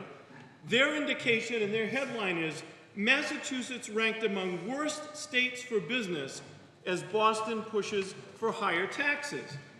And what this report indicates, and this again is in their words, Massachusetts is in a free fall from last year with regard to those rankings. Last year the ranking was number 15.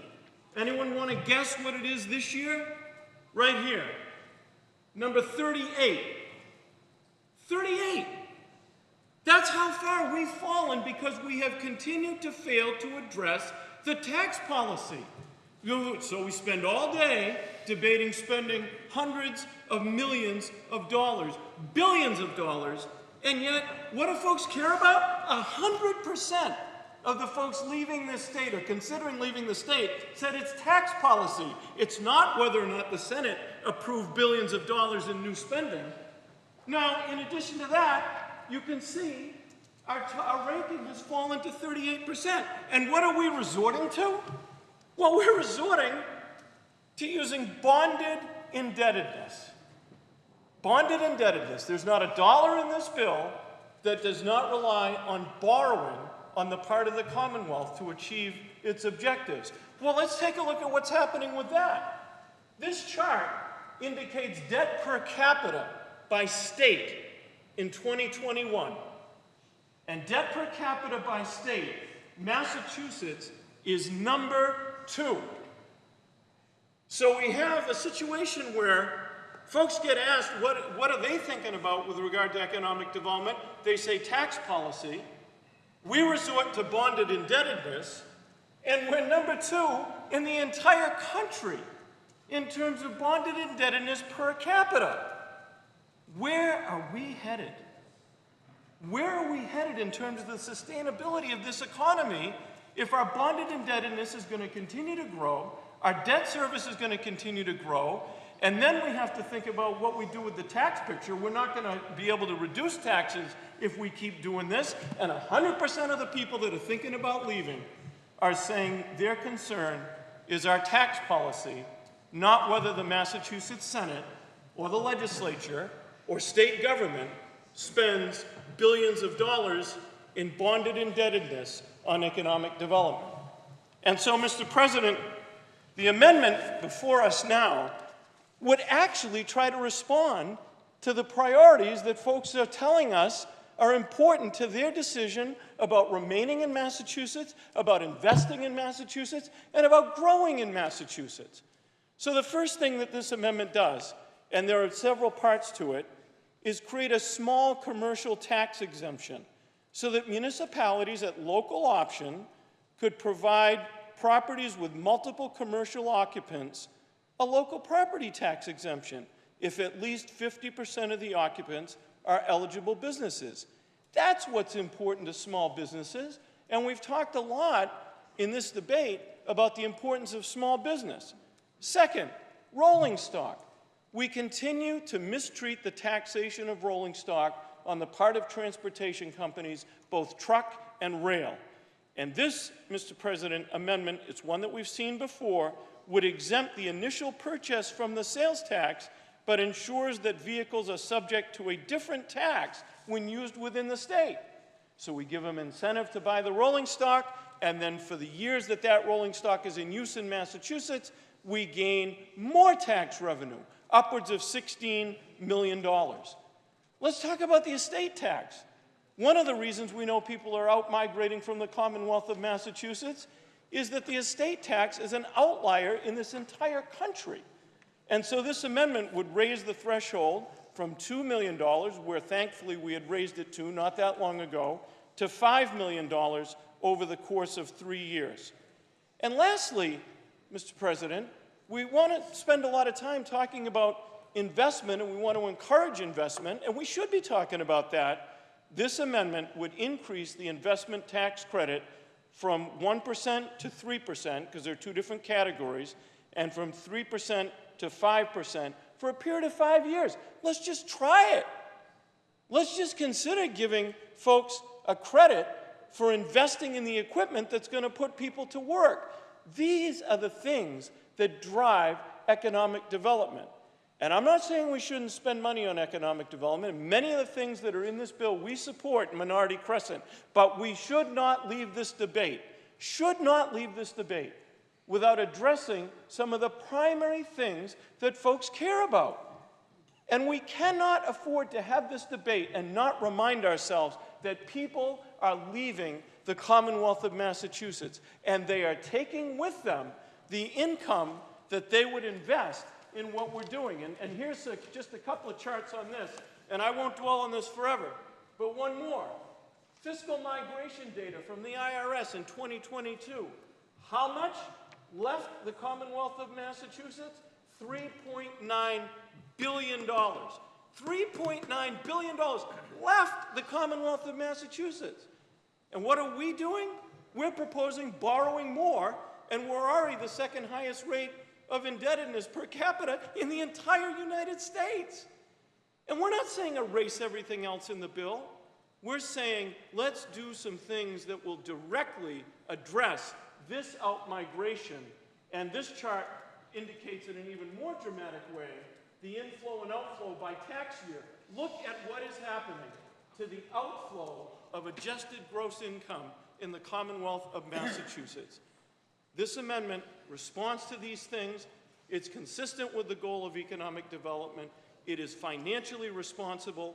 I know that we'll probably hear that we don't have the resources to do some of these things. Well, if we don't do some of these things, we're not going to have the resources to support the bonded indebtedness that is already the second highest in the country. I hope the amendment is adopted, and I move that when a vote is taken on this matter, it be taken by a call of the yeas and nays. More than sufficient have arisen. The yeas and nays will be ordered. Senator Rodericks. Thank you, Mr. President, and through you to the members.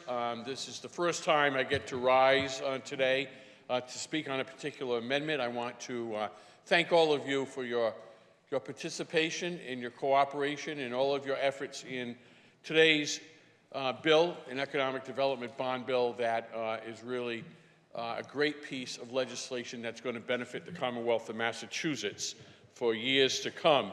And I want to thank the gentleman, the minority leader from Gloucester, for his amendment, and I'm glad he talks about tax policy and the economic condition of Massachusetts. You know, this legislature, this session, passed the largest tax cut package in the history of the Commonwealth of Massachusetts. We did double the estate tax from $1 million to $2 million, and we, just as importantly, eliminated the so-called fiscal cliff associated with the estate tax.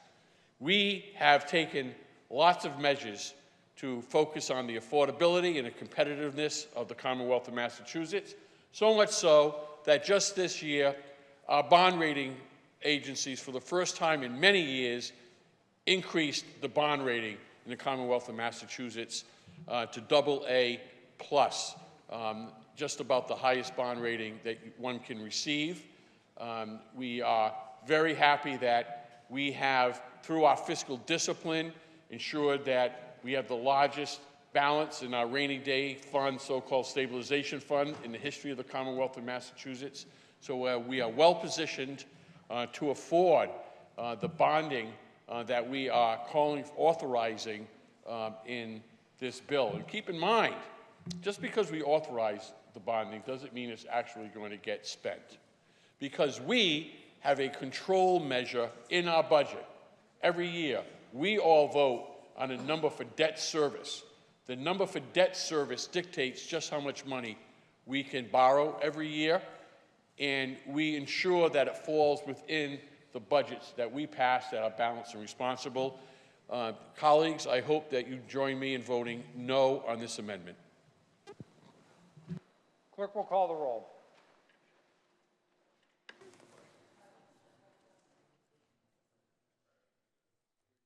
Michael J. Barrett. Michael D. Brady. William N. Brownsberger. No. Nick Collins. No. Joanne M. Comerford. No. Cynthia Stone Cream.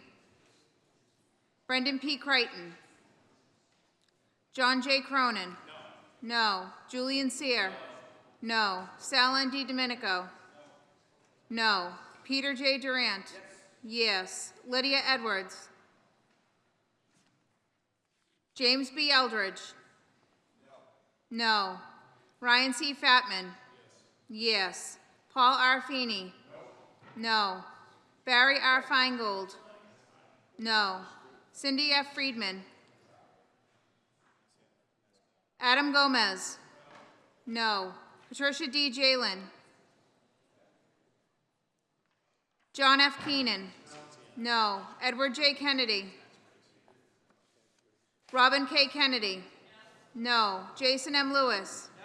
No. Joan B. Lovely.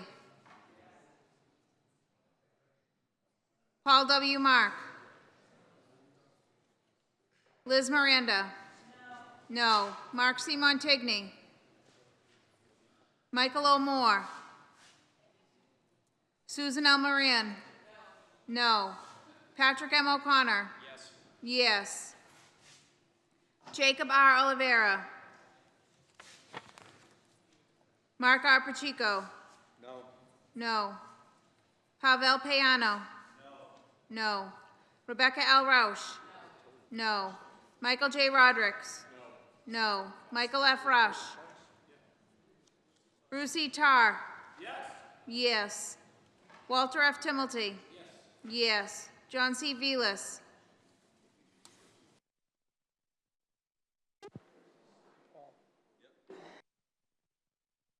Cream are both no.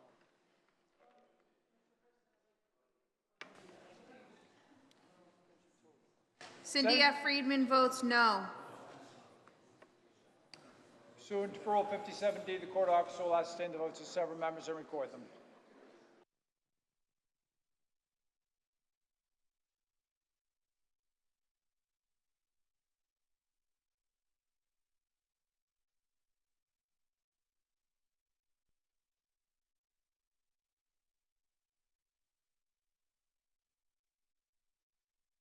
Mr. Jalen.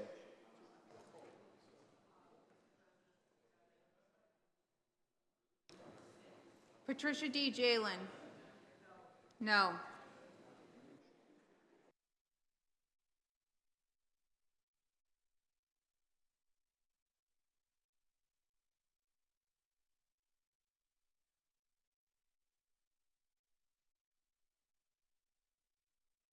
Michael J. Barrett. No.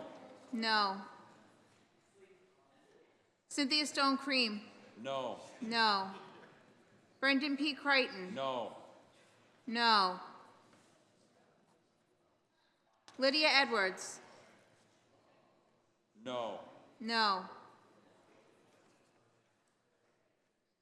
Edward J. Kennedy. No. No. Joan B. Lovely. Yes. Yes. Paul W. Mark. No. No. Mark C. Montigny. No. No. Michael O. Moore. No. No. Jacob R. Oliveira. No. No. Michael F. Rush. No. No. John C. Velas. No. No.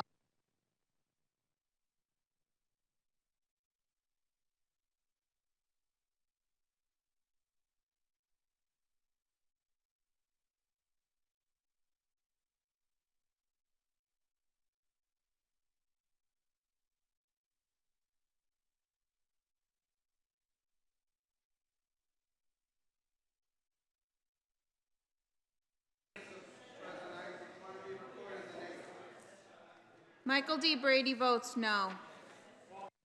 Indeed.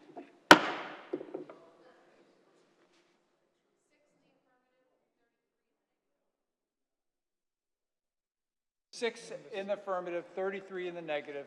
The amendment is not adopted. Same senator offers another amendment, which the clerk will read. Amendment number 21 by Mr. Tar, decoupling 163J. Senator Tar. Thank you, Mr. President. And on the continuing theme, Mr. President, of needing to be responsive to actual issues that businesses are facing, we need to correct and remediate a problem that we created with regard to this next amendment when we attached ourselves and incorporated by reference the Federal Internal Revenue Service Code, which puts a limit on the business interest tax deduction, which puts an incredible burden on our businesses with regard to the availability of that deduction. This amendment simply eliminates that decoupling and allows Massachusetts businesses to take the full extent of the deduction. In addition to that, Mr. President, this amendment seeks to reverse the inexplicable action that's in this bill of actually going backward and removing the angel investor tax credit, which is one of the principal things that drives our cutting-edge economy, our innovation economy, and helps those that are trying to be on the leading edge of developing new products and doing research and development and get support from those who would contribute through this tax credit mechanism. Why on earth would we remove it? I hope the amendment is adopted. Thank you, Mr. President. Question comes on adoption of the amendment. All those in favor say aye. Opposed, no. The noes have it. The amendment is not adopted. Same senator offers another amendment, which the clerk will read. Amendment number 23 by Mr. Tar, abandoned fishing gear. Senator Tar. Thank you, Mr. President, and through you to the members. Mr. President, I spoke just a short while ago about the commercial fishing industry and all of the threats that it faces. Mr. President, the reason that the lobster industry makes such sacrifice is to protect the right whale. One of the things that we've been asked to do is work to try to remove abandoned fishing gear from the ocean. Number one, because it ghost fishes without any benefit, and number two, because it can accumulate and present a risk of entanglement, a serious risk of entanglement, to marine mammals such as right whales. And in many times during the spring, Mr. President, the majority, if not all, of the right whales that are left on this earth are passing through Massachusetts waters. We have a special obligation to protect them. We have an obligation to support our commercial lobster industry, which is making so much sacrifice to protect these mammals. And, Mr. President, this amendment would allow the Division of Marine Fisheries to promulgate regulations which will help us to get abandoned fishing gear out of our waters. I hope the amendment is adopted. Thank you, Mr. President. Question comes on adoption of the amendment. All those in favor say aye. Opposed, no. Opposed, no. The ayes have it. The amendment is adopted. Same senator offers another amendment, which the clerk will read. Amendment number 25 by Mr. Tar, Mass Gaming Commission protecting sensitive information. Question comes to the adoption of the amendment. All those in favor say aye. Opposed, no. The noes have it. The amendment is not adopted. Same senator offers another amendment. Amendment number 27 by Mr. Tarr, short-term capital gains. Senator Tarr. Thank you, Mr. President, and through you to the members. Very simply, Mr. President, this amendment would lower the short-term capital gains tax rate to 5% from the current 8% over a period of 3 years. Mr. President, our tax rate not only is unique on short-term capital gains, but it makes us a clear outlier, and it makes us undesirable to those who are most likely to realize short-term capital gains. In fact, Mr. President, we are such an outlier that we have the second highest short-term capital gains rate in the nation. So while we talk about spending billions of dollars to try to prop up economic development, and again, some of that is warranted and we should be doing it, why don't we talk about a meat and potatoes issue like rewarding the folks that are making investment and realizing short-term capital gains, and right now are being punished with the second highest short-term capital gains rate in the nation. Mr. President, research shows that punitive taxes on capital gains have particularly negative impacts on entrepreneurs and encourages immediate consumption over savings. Isn't that what we're trying to address when we talk about economic development? Mr. President, this amendment is critical, and it is one of the most powerful tools that we could put into this bill to actually achieve economic growth without resorting to bonded indebtedness, which, again, we have the highest rate, second highest rate of bonded indebtedness in the nation. You know, my good friend who chairs the Committee on Ways and Means, who is expert on many of these subjects, indicates that we have a safety net. We have a safety mechanism to keep that indebtedness low. Well, if you look at the chart, I think that safety valve needs to be revisited, because we are the second highest rate of bonded indebtedness in the country. Why is that? It's because the mechanism that we use is an echo chamber. We don't look around and say, what is the cost of this bonded indebtedness and can we afford it? We consider it in relative terms to last year and the year before that, and the year before that, and the year before that, and the result of that is the second highest rate of bonded indebtedness in the United States of America. Why don't we not resort to bonded indebtedness for economic development and put the money in the hands of entrepreneurs who are going to make the investment, take the risk, deserve the reward, and give them a tax rate on short-term capital gains that's reasonable? I hope this amendment is adopted, and I move that when a vote is taken on this matter, it be taken by a call of the yeas and nays. Question comes, the gentleman asked that when a vote is taken on this matter be taken by a call of the yeas and nays. Many more than sufficient having arisen, the yeas and nays will be ordered. Senator Rodericks. Thank you, Mr. President. And once again, I rise to ask members to join me in voting no on this amendment. As was explained earlier, we did pass the largest tax cut in the history of the Commonwealth this session.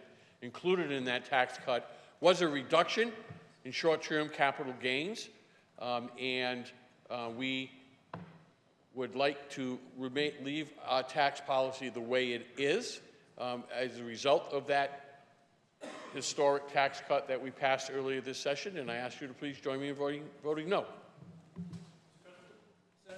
I have the utmost respect from my good friend from Westport, and I appreciate it. Again, I don't want to prolong the debate, and I do want to give credit where it is due. We did pass a very significant tax package, and that was a bipartisan initiative, and it deserves credit and it deserves recognition. But at the same time, what was recognized when we did it is it didn't go nearly far enough, and here's the result. We passed that tax package last year. This year, in 2024, we fall from number 15 in the ranking by CNBC of business friendliness to number 38. It didn't go far enough. This would help us to go further. Thank you, Mr. President. Clerk,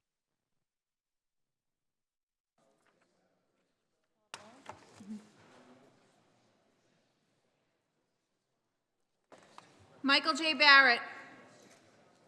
Michael D. Brady. No. No. William N. Brownsberger. No. Nick Collins. No. Joanne M. Comerford. No. Cynthia Stone Cream. Brendan P. Creighton. John J. Cronin. Julian Cyr. No. Sal N. DiDomenico. No. Peter J. Durant. Yes. Lydia Edwards. James B. Eldridge. Ryan C. Fatman. Yes. Paul R. Feeney. No. Barry R. Feingold. No. Cindy F. Friedman. Adam Gomez. No. Patricia D. Jalen. No. John F. Keenan. No. Edward J. Kennedy. Robin K. Kennedy. No. Jason M. Lewis. No. Joan B. Lovely. Paul W. Mark. Liz Miranda. No. Mark C. Montigny. Michael O. Moore. Susan L. Moran. No. Patrick M. O'Connor. Yes. Yes. Jacob R. Oliveira. Mark R. Pacheco. No. No. Pavel Payano. No. Rebecca L. Roush. No. Michael J. Rodericks. No. Michael F. Rush. No. Bruce E. Tarr. Yes. Walter F. Timmelty. Yes. John C. Velas. Yeah, whatever he's going to talk about. Eldridge. Senator Eldridge. James B. Eldridge. No. Senator Friedman.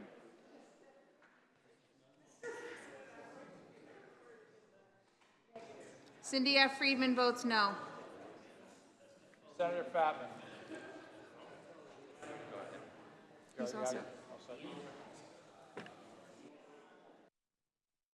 The court officer will ascertain the votes of several members and record them.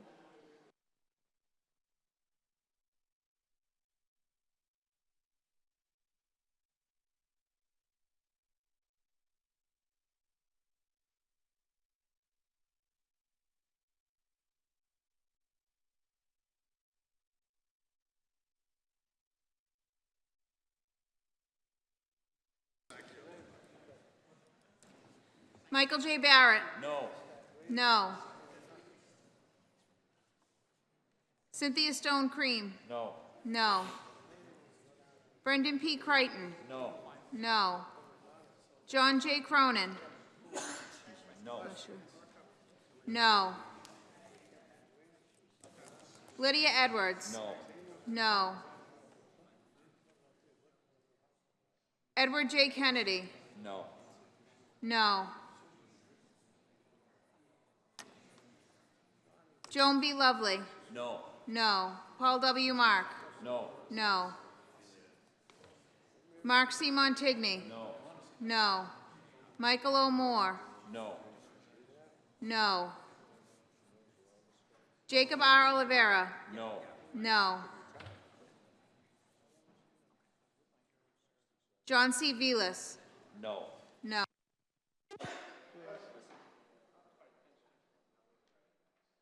Have all members been recorded?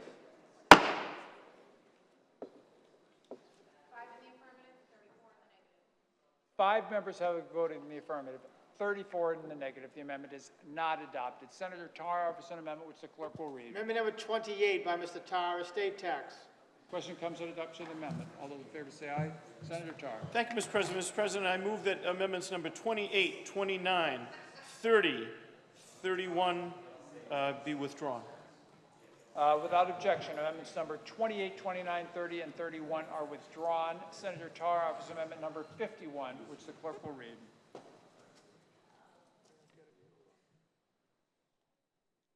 Amendment number 51 by Mr. Tarr, study for the competitiveness of the Commonwealth of Massachusetts.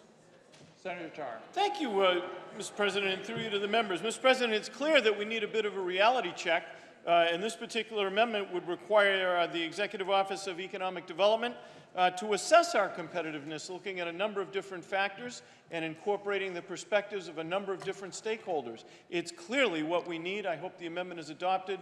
And, Mr. President, again, I cannot imagine we would reject such a comprehensive amendment. Thank you, Mr. President.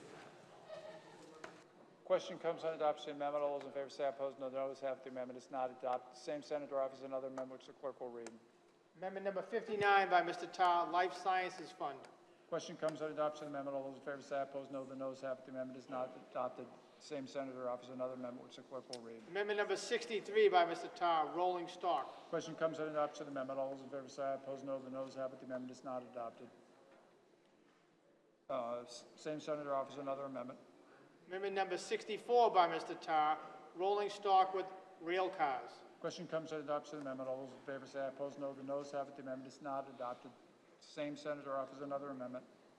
Amendment number 67 by Mr. Tar, DPA Review. Question comes on adoption of the amendment. All those in favor say aye. Opposed, no. The ayes have it. The amendment is not adopted. Same senator offers another amendment. Amendment number 97 by Mr. Tar, Commission on the Redomestication in the Commonwealth of the Production of Pharmaceutical Products.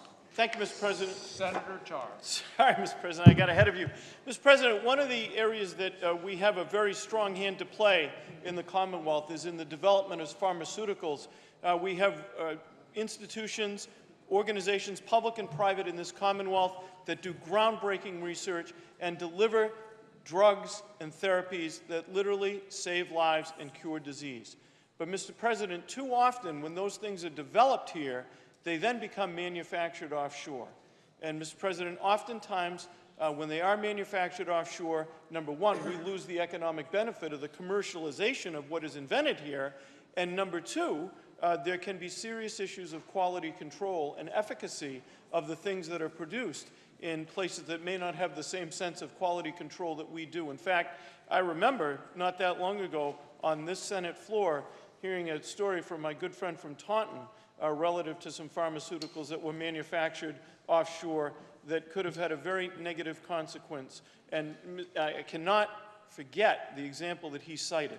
Mr. President, this would develop, the amendment that pens before the Senate, would develop a commission to look at how to re-domesticate, how to bring production back to the Commonwealth of Massachusetts in an analogous way to what we're trying to do with computer chips, where we as a nation have decided that it's an important priority to bring that production back to our shores. This amendment would do the same thing by looking at pharmaceutical production, and it would do it involving the perspective, again, of a broad array of stakeholders. I think this is a critical element of trying to build a better economy for the future, and I hope the amendment is adopted. All those in favor say aye. Opposed, no. The ayes have it. The amendment is adopted. Same senator offers another amendment which the clerk will read. Amendment number 128 by Mr. Tar, Cannabis Research. Question comes on adoption of the amendment. All those in favor say aye. Opposed, no. The ayes have it. The amendment is not adopted. Same senator offers another amendment which the clerk will read. Amendment number 131 by Mr. Tar, Promoting American Manufacturing. Question comes on adoption of the amendment. All those in favor say aye. Opposed, no. The ayes have it. The amendment is not adopted. Same senator offers another amendment which the clerk will read. Amendment number 133 by Mr. Tar, to support mass makers in economic growth of downtowns and main streets. Question comes on adoption of the amendment. All those in favor say aye. Opposed, no. The ayes have it. The amendment is not adopted. Same senator offers another amendment which the clerk will read. Amendment number 202 by Mr. Tar, Public Libraries. Senator Tar.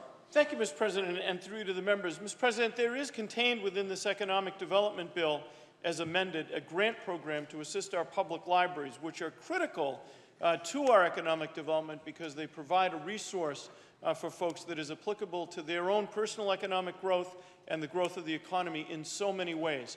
However, Mr. President, the current fund, as it's proposed, does not allow eligibility for alternative energy generation and energy conservation projects. Many of the libraries that are being developed across the Commonwealth want to include this type of forward-thinking infrastructure. Under the current language, they would be prohibited from using the grant money that's available in this bill for those projects. This amendment would change that and create eligibility for alternative energy conservation projects. I hope the amendment is adopted. Question comes on adoption of amendment. All those in favor say aye. Opposed, no. The ayes have it. The amendment is adopted. Senator Lewis offers an amendment which the clerk will read. Amendment number 351 by Mr. Lewis, Educator Diversity Act. Senator Lewis. Thank you, Mr. President. I know the hour is late, so I will be brief, but I am very excited to bring this amendment before the body this evening. This is Amendment 351, which is also known as the Educator Diversity Act. Now, I'm sure every single one of us can still remember today a teacher or another school staff person, perhaps a nurse or a social worker, maybe a principal that you had when you were in school who had a significant and positive impact on your experience and your eventual life trajectory and outcome. So we all, I think, intuitively understand the importance of a teacher or a principal as a role model and a mentor. We also have very strong evidence, research, that shows both the academic and the social emotional benefits to students of color in particular from having even just one educator of color, so just having even one teacher of color during their K through 12 school years. The problem is that right now we have a very severe mismatch in our public schools, K through 12 schools across the Commonwealth, between students of color and educators and administrators of color. So let me just share with you a few numbers. We now have about 45% of all of our public school students. We have close to 1 million students in the Commonwealth. About 45% of those are students of color.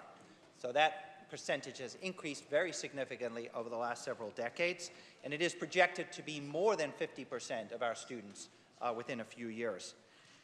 In terms of our teachers, we have made significant progress. A decade ago, only 7% of our teachers were of color. Now it stands at around 13%. So close to doubling in a decade, so clearly we've made progress. But again, 13% of our teachers are folks of color as compared to 45% of our students.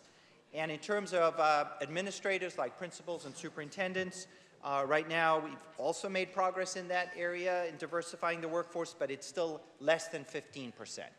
Less than 15%. So that's the gap that we are trying to address. Now, this body, along with our colleagues in the House, have made real progress over the last number of years in addressing and advancing racial equity in our public education system. Just to mention a few milestones, the passage of the Look Act in 2017, the passage of the Student Opportunity Act in 2019, and our continued commitment to fully funding that legislation. We have also provided funding directly to enhance and promote educator diversity efforts. We have included money in the budget.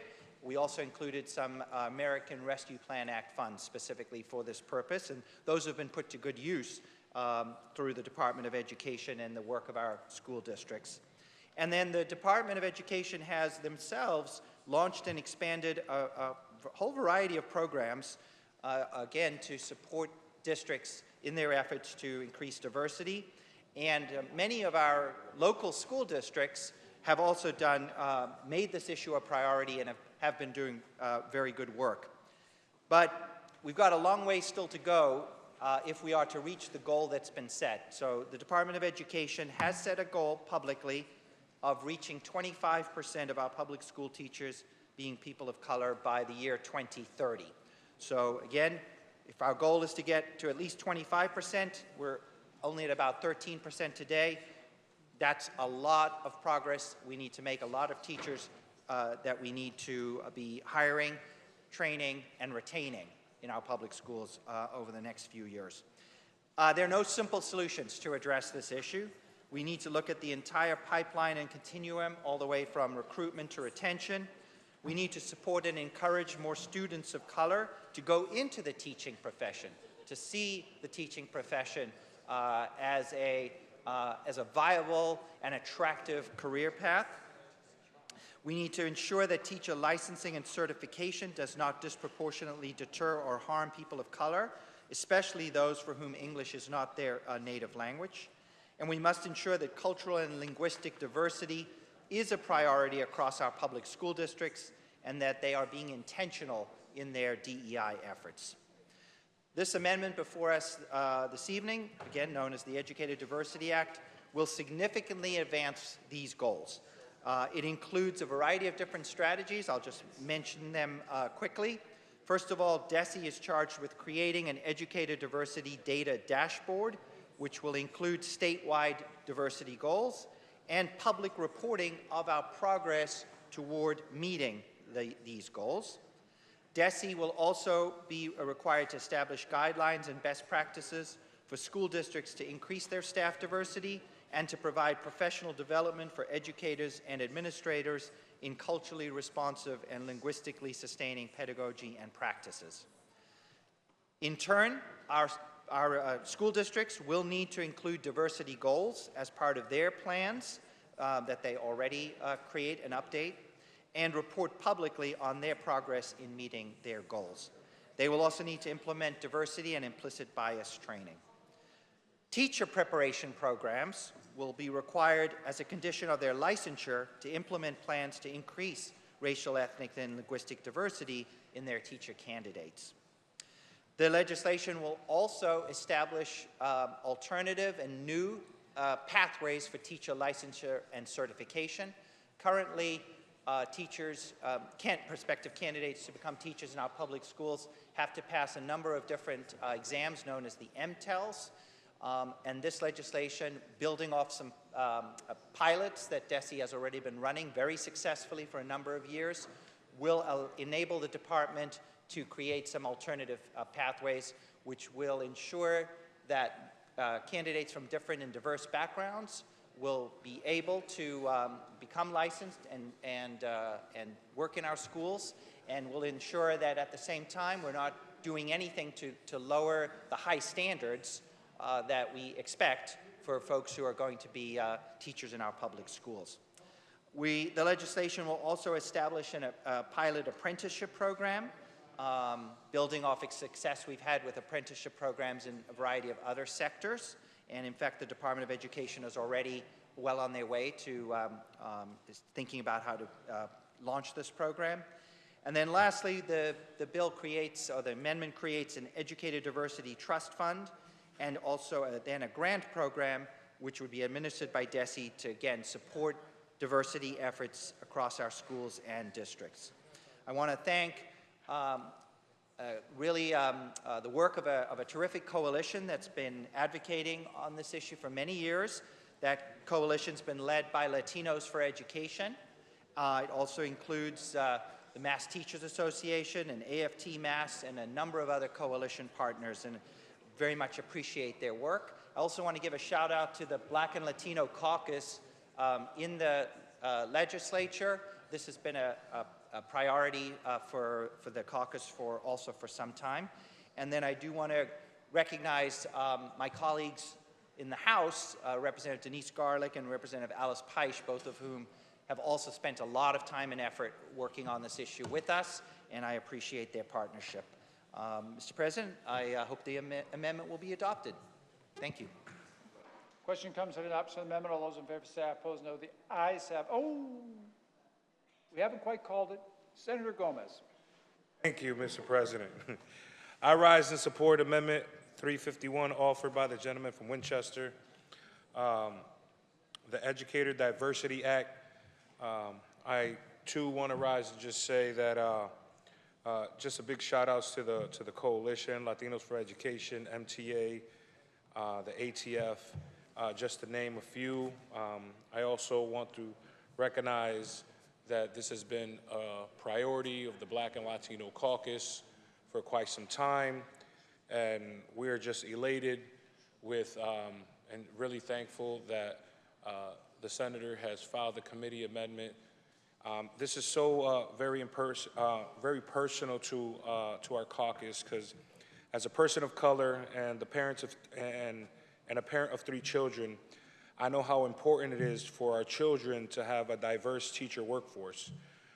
Removing barriers, particularly in a time when teacher retention has become a major obstacle, it's key to making certain that our educator workforce is diverse and further ensuring that our students of color are being supported cognitively and emotionally.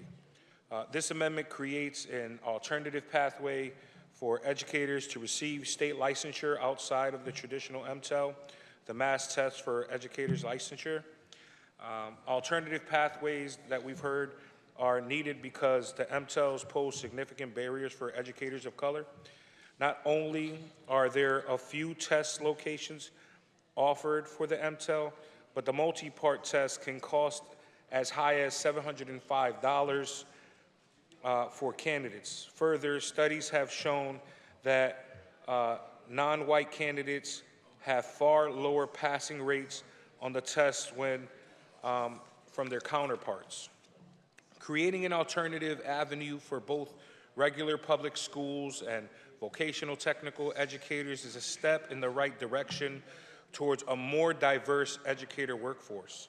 For students of color to thrive in the classroom, it is important that students see themselves represented in their teachers and role models that they have interactions with, especially since our youth spend most of their young lives in a classroom. So I join the gentleman from Winchester and respectfully ask that this amendment is included. Thank you so much. Question comes on adoption of the amendment. All those in favor say aye. Opposed, no. The ayes have it. The amendment is adopted. Amendment number 356, the corrective is on hold. Senator Tar offers an amendment which the clerk will read. Amendment number 420 by Mr. Tar, live theater tax credit. Question comes on adoption of the amendment. Senator Tar. Thank you, Mr. President, and through to the members. Mr. President, one of the important industry sectors in the Commonwealth of Massachusetts that has tremendous beneficial impact, not only on our quality of life, but also on our economy, and also rewards the creative economy, is the live theater industry. And Mr. President, I think we're all familiar with the fact that there is a credit that we have been contemplating for a number of years relative to this particular industry. This amendment would put that credit in place. It would have a tremendous benefit, Mr. President. The total qualifying budget for each production that qualifies for the credit would be a minimum of $100,000, and there would be a cap of no more than $5 million in total tax credits for the entire state for the year. This is a modest tool. It would make a big difference. I hope the amendment is adopted. Adoption of the amendment. All those in favor say aye. Opposed, no. The noes have it. The amendment is not adopted. Same senator offers another amendment which the clerk will read. Amendment number 453 by Mr. Tar, Capital Debt Affordability Commission. Question comes to adoption of the amendment. All those in favor, Senator Tar. Thank you, Mr. President, and through you to the members. Mr. President, many members may know, and others may be unaware, that we do have a Debt Affordability Commission. In fact, it was referenced by my good friend, the distinguished chairman of Ways and Means, in his remarks just earlier in this debate. And, Mr. President, that commission is tasked with trying to understand how much debt service the Commonwealth can afford in a particular fiscal year. But it does not have included in its charge, Mr. President, looking at how to reduce our bonded indebtedness, looking at how to save debt service dollars so that they can be used for other spending priorities. This amendment would direct the Debt Affordability Commission not only to look at debt service for a particular year, but look at how to reduce the cost of debt service and reduce the amount of bonded indebtedness, bearing in mind that we have the second highest bonded indebtedness in the country. I hope the amendment is adopted. Thank you, Mr. President. Question comes on adoption of the amendment. All those in favor say aye. Opposed, no. The noes have it. The amendment is not adopted. Same senator offers another amendment which the clerk will read. Amendment number 497 by Mr. Tar, Vocational Education Grants for Comprehensive High Schools. Question comes on adoption of the amendment. All those in favor say aye. Opposed, no. The noes have it. The amendment is not adopted. Same senator offers another amendment. Amendment number 498 by Mr. Tar, Commercial Fishing. Question comes on adoption of the amendment. All those in favor say aye. Opposed, no. The noes have it. The amendment is not adopted. Same senator offers another. This is by Senator Fatman. Whoops. I am on amendment. Yeah. Senator Fatman offers an amendment which the clerk will read. Amendment number 506 by Mr. Fatman, abolishing the sting tax. Question comes on adoption of the amendment. All those in favor say aye. Opposed, no. The noes have it. The amendment is not adopted. Same senator offers another amendment, which the clerk will read. Amendment number 507 by Mr. Fatman, encouraging economic development and promoting public safety. Question comes on adoption of the amendment. All those in favor say aye. Opposed, no. The noes have it. The amendment is not adopted. Senator Tarr offers an amendment, which the clerk will read. Amendment number 520 by Mr. Tarr, Commission on Right to Farm. Question comes on adoption of the amendment. All those in favor say aye. Opposed, no. The noes have it. The amendment is not adopted. The Senate will be in a very brief recess. It's good. Ready to go? In order, Senator Rodrick's offers an amendment, which the clerk will read. Amendment number 356 by Mr. Rodrick, corrective amendment. Question comes on adoption of the amendment. All those in favor say aye. Opposed, no. The ayes have it. The amendment is adopted. So we've now completed all of the amendments to the Ways and Means Amendment. So now question comes on adoption of the Ways and Means Amendment to the bill, to the underlying bill. All those in favor of the Ways and Means Amendment say aye. Opposed, no. The ayes have it. The Ways and Means Amendment is adopted. The question now comes on ordering the bill as amended. Ways and Means as amended. Ways and Means as amended was adopted. Now we're going to order the bill as amended as adopted to a third reading. Third reading of the bill. An act relative to strengthening Massachusetts economic leadership, House number 4804. Bill's been read a third time. Question comes on passing the bill being engrossed. The ayes and nays previously having been ordered. The clerk will call the roll.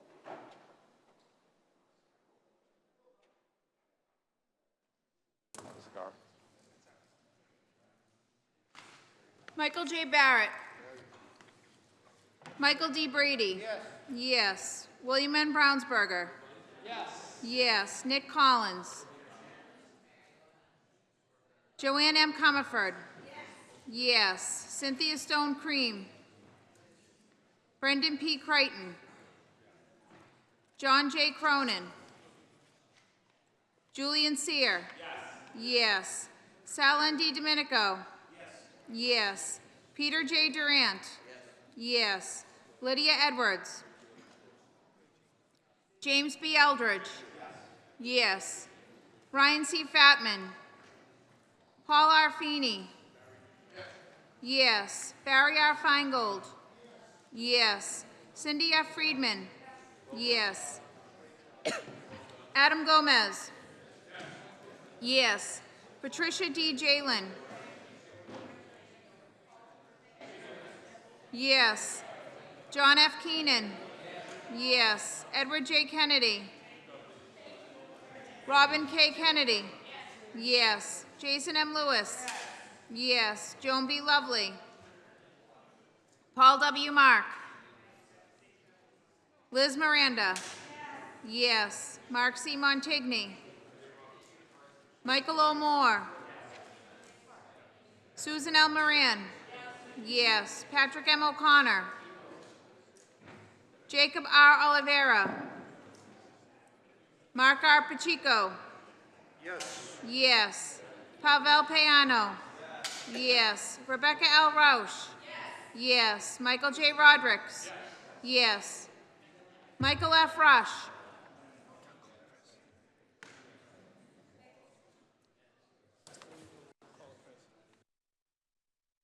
Karen Ilka.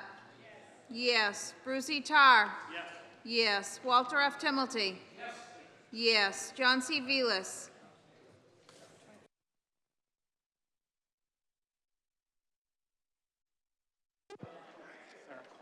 Senator Collins. Pursuant to the rules of... Senator Collins? Yeah, he did. Nick Collins votes yes.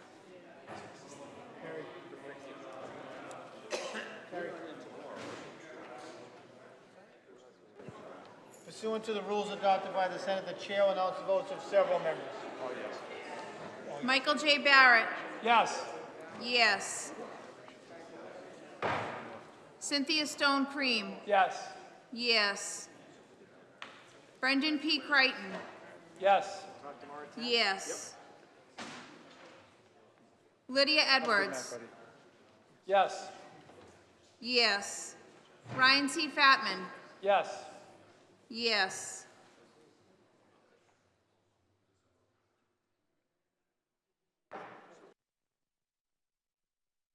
Mark? Yes. Yes.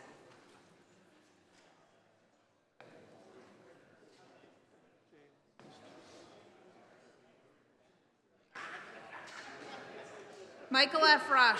Yes. Yes.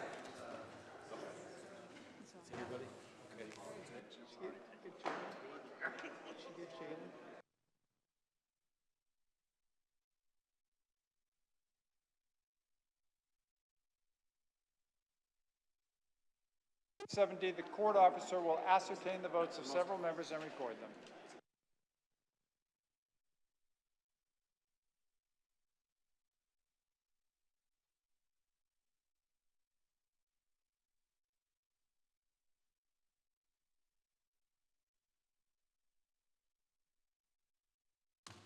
John J. Cronin? Yes. Yes. Edward J. Kennedy? Yes. Yes. Joan B. Lovely? Yes. Yes. Mark C. Montigny? Yes. Yes. Michael O. Moore? Yes. Yes. Patrick M. O'Connor? Yes. Yes. Jacob R. Oliveira? Yes. Yes. John C. Velas? Yes. Yes. Amendment? Have all members been recorded? Yes. 40 members having voted in the affirmative, none in the negative. The bill is passed to be engrossed. Senator Tar offers an order which the clerk will read. Order that when the Senate adjourns today, adjourn the meeting again on Monday next at 11 o'clock a.m. and the clerk be directed to dispense with the printing of a calendar. Question comes to adoption of the order. All those in favor say aye. Opposed, no. The ayes have it. The order is adopted. Same senator moves that the Senate do now adjourn. All those in favor say aye. Opposed, no. The ayes have it. The Senate stands adjourned to meet on Monday next at 11 o'clock a.m. and the clerk will be directed to dispense with the printing of a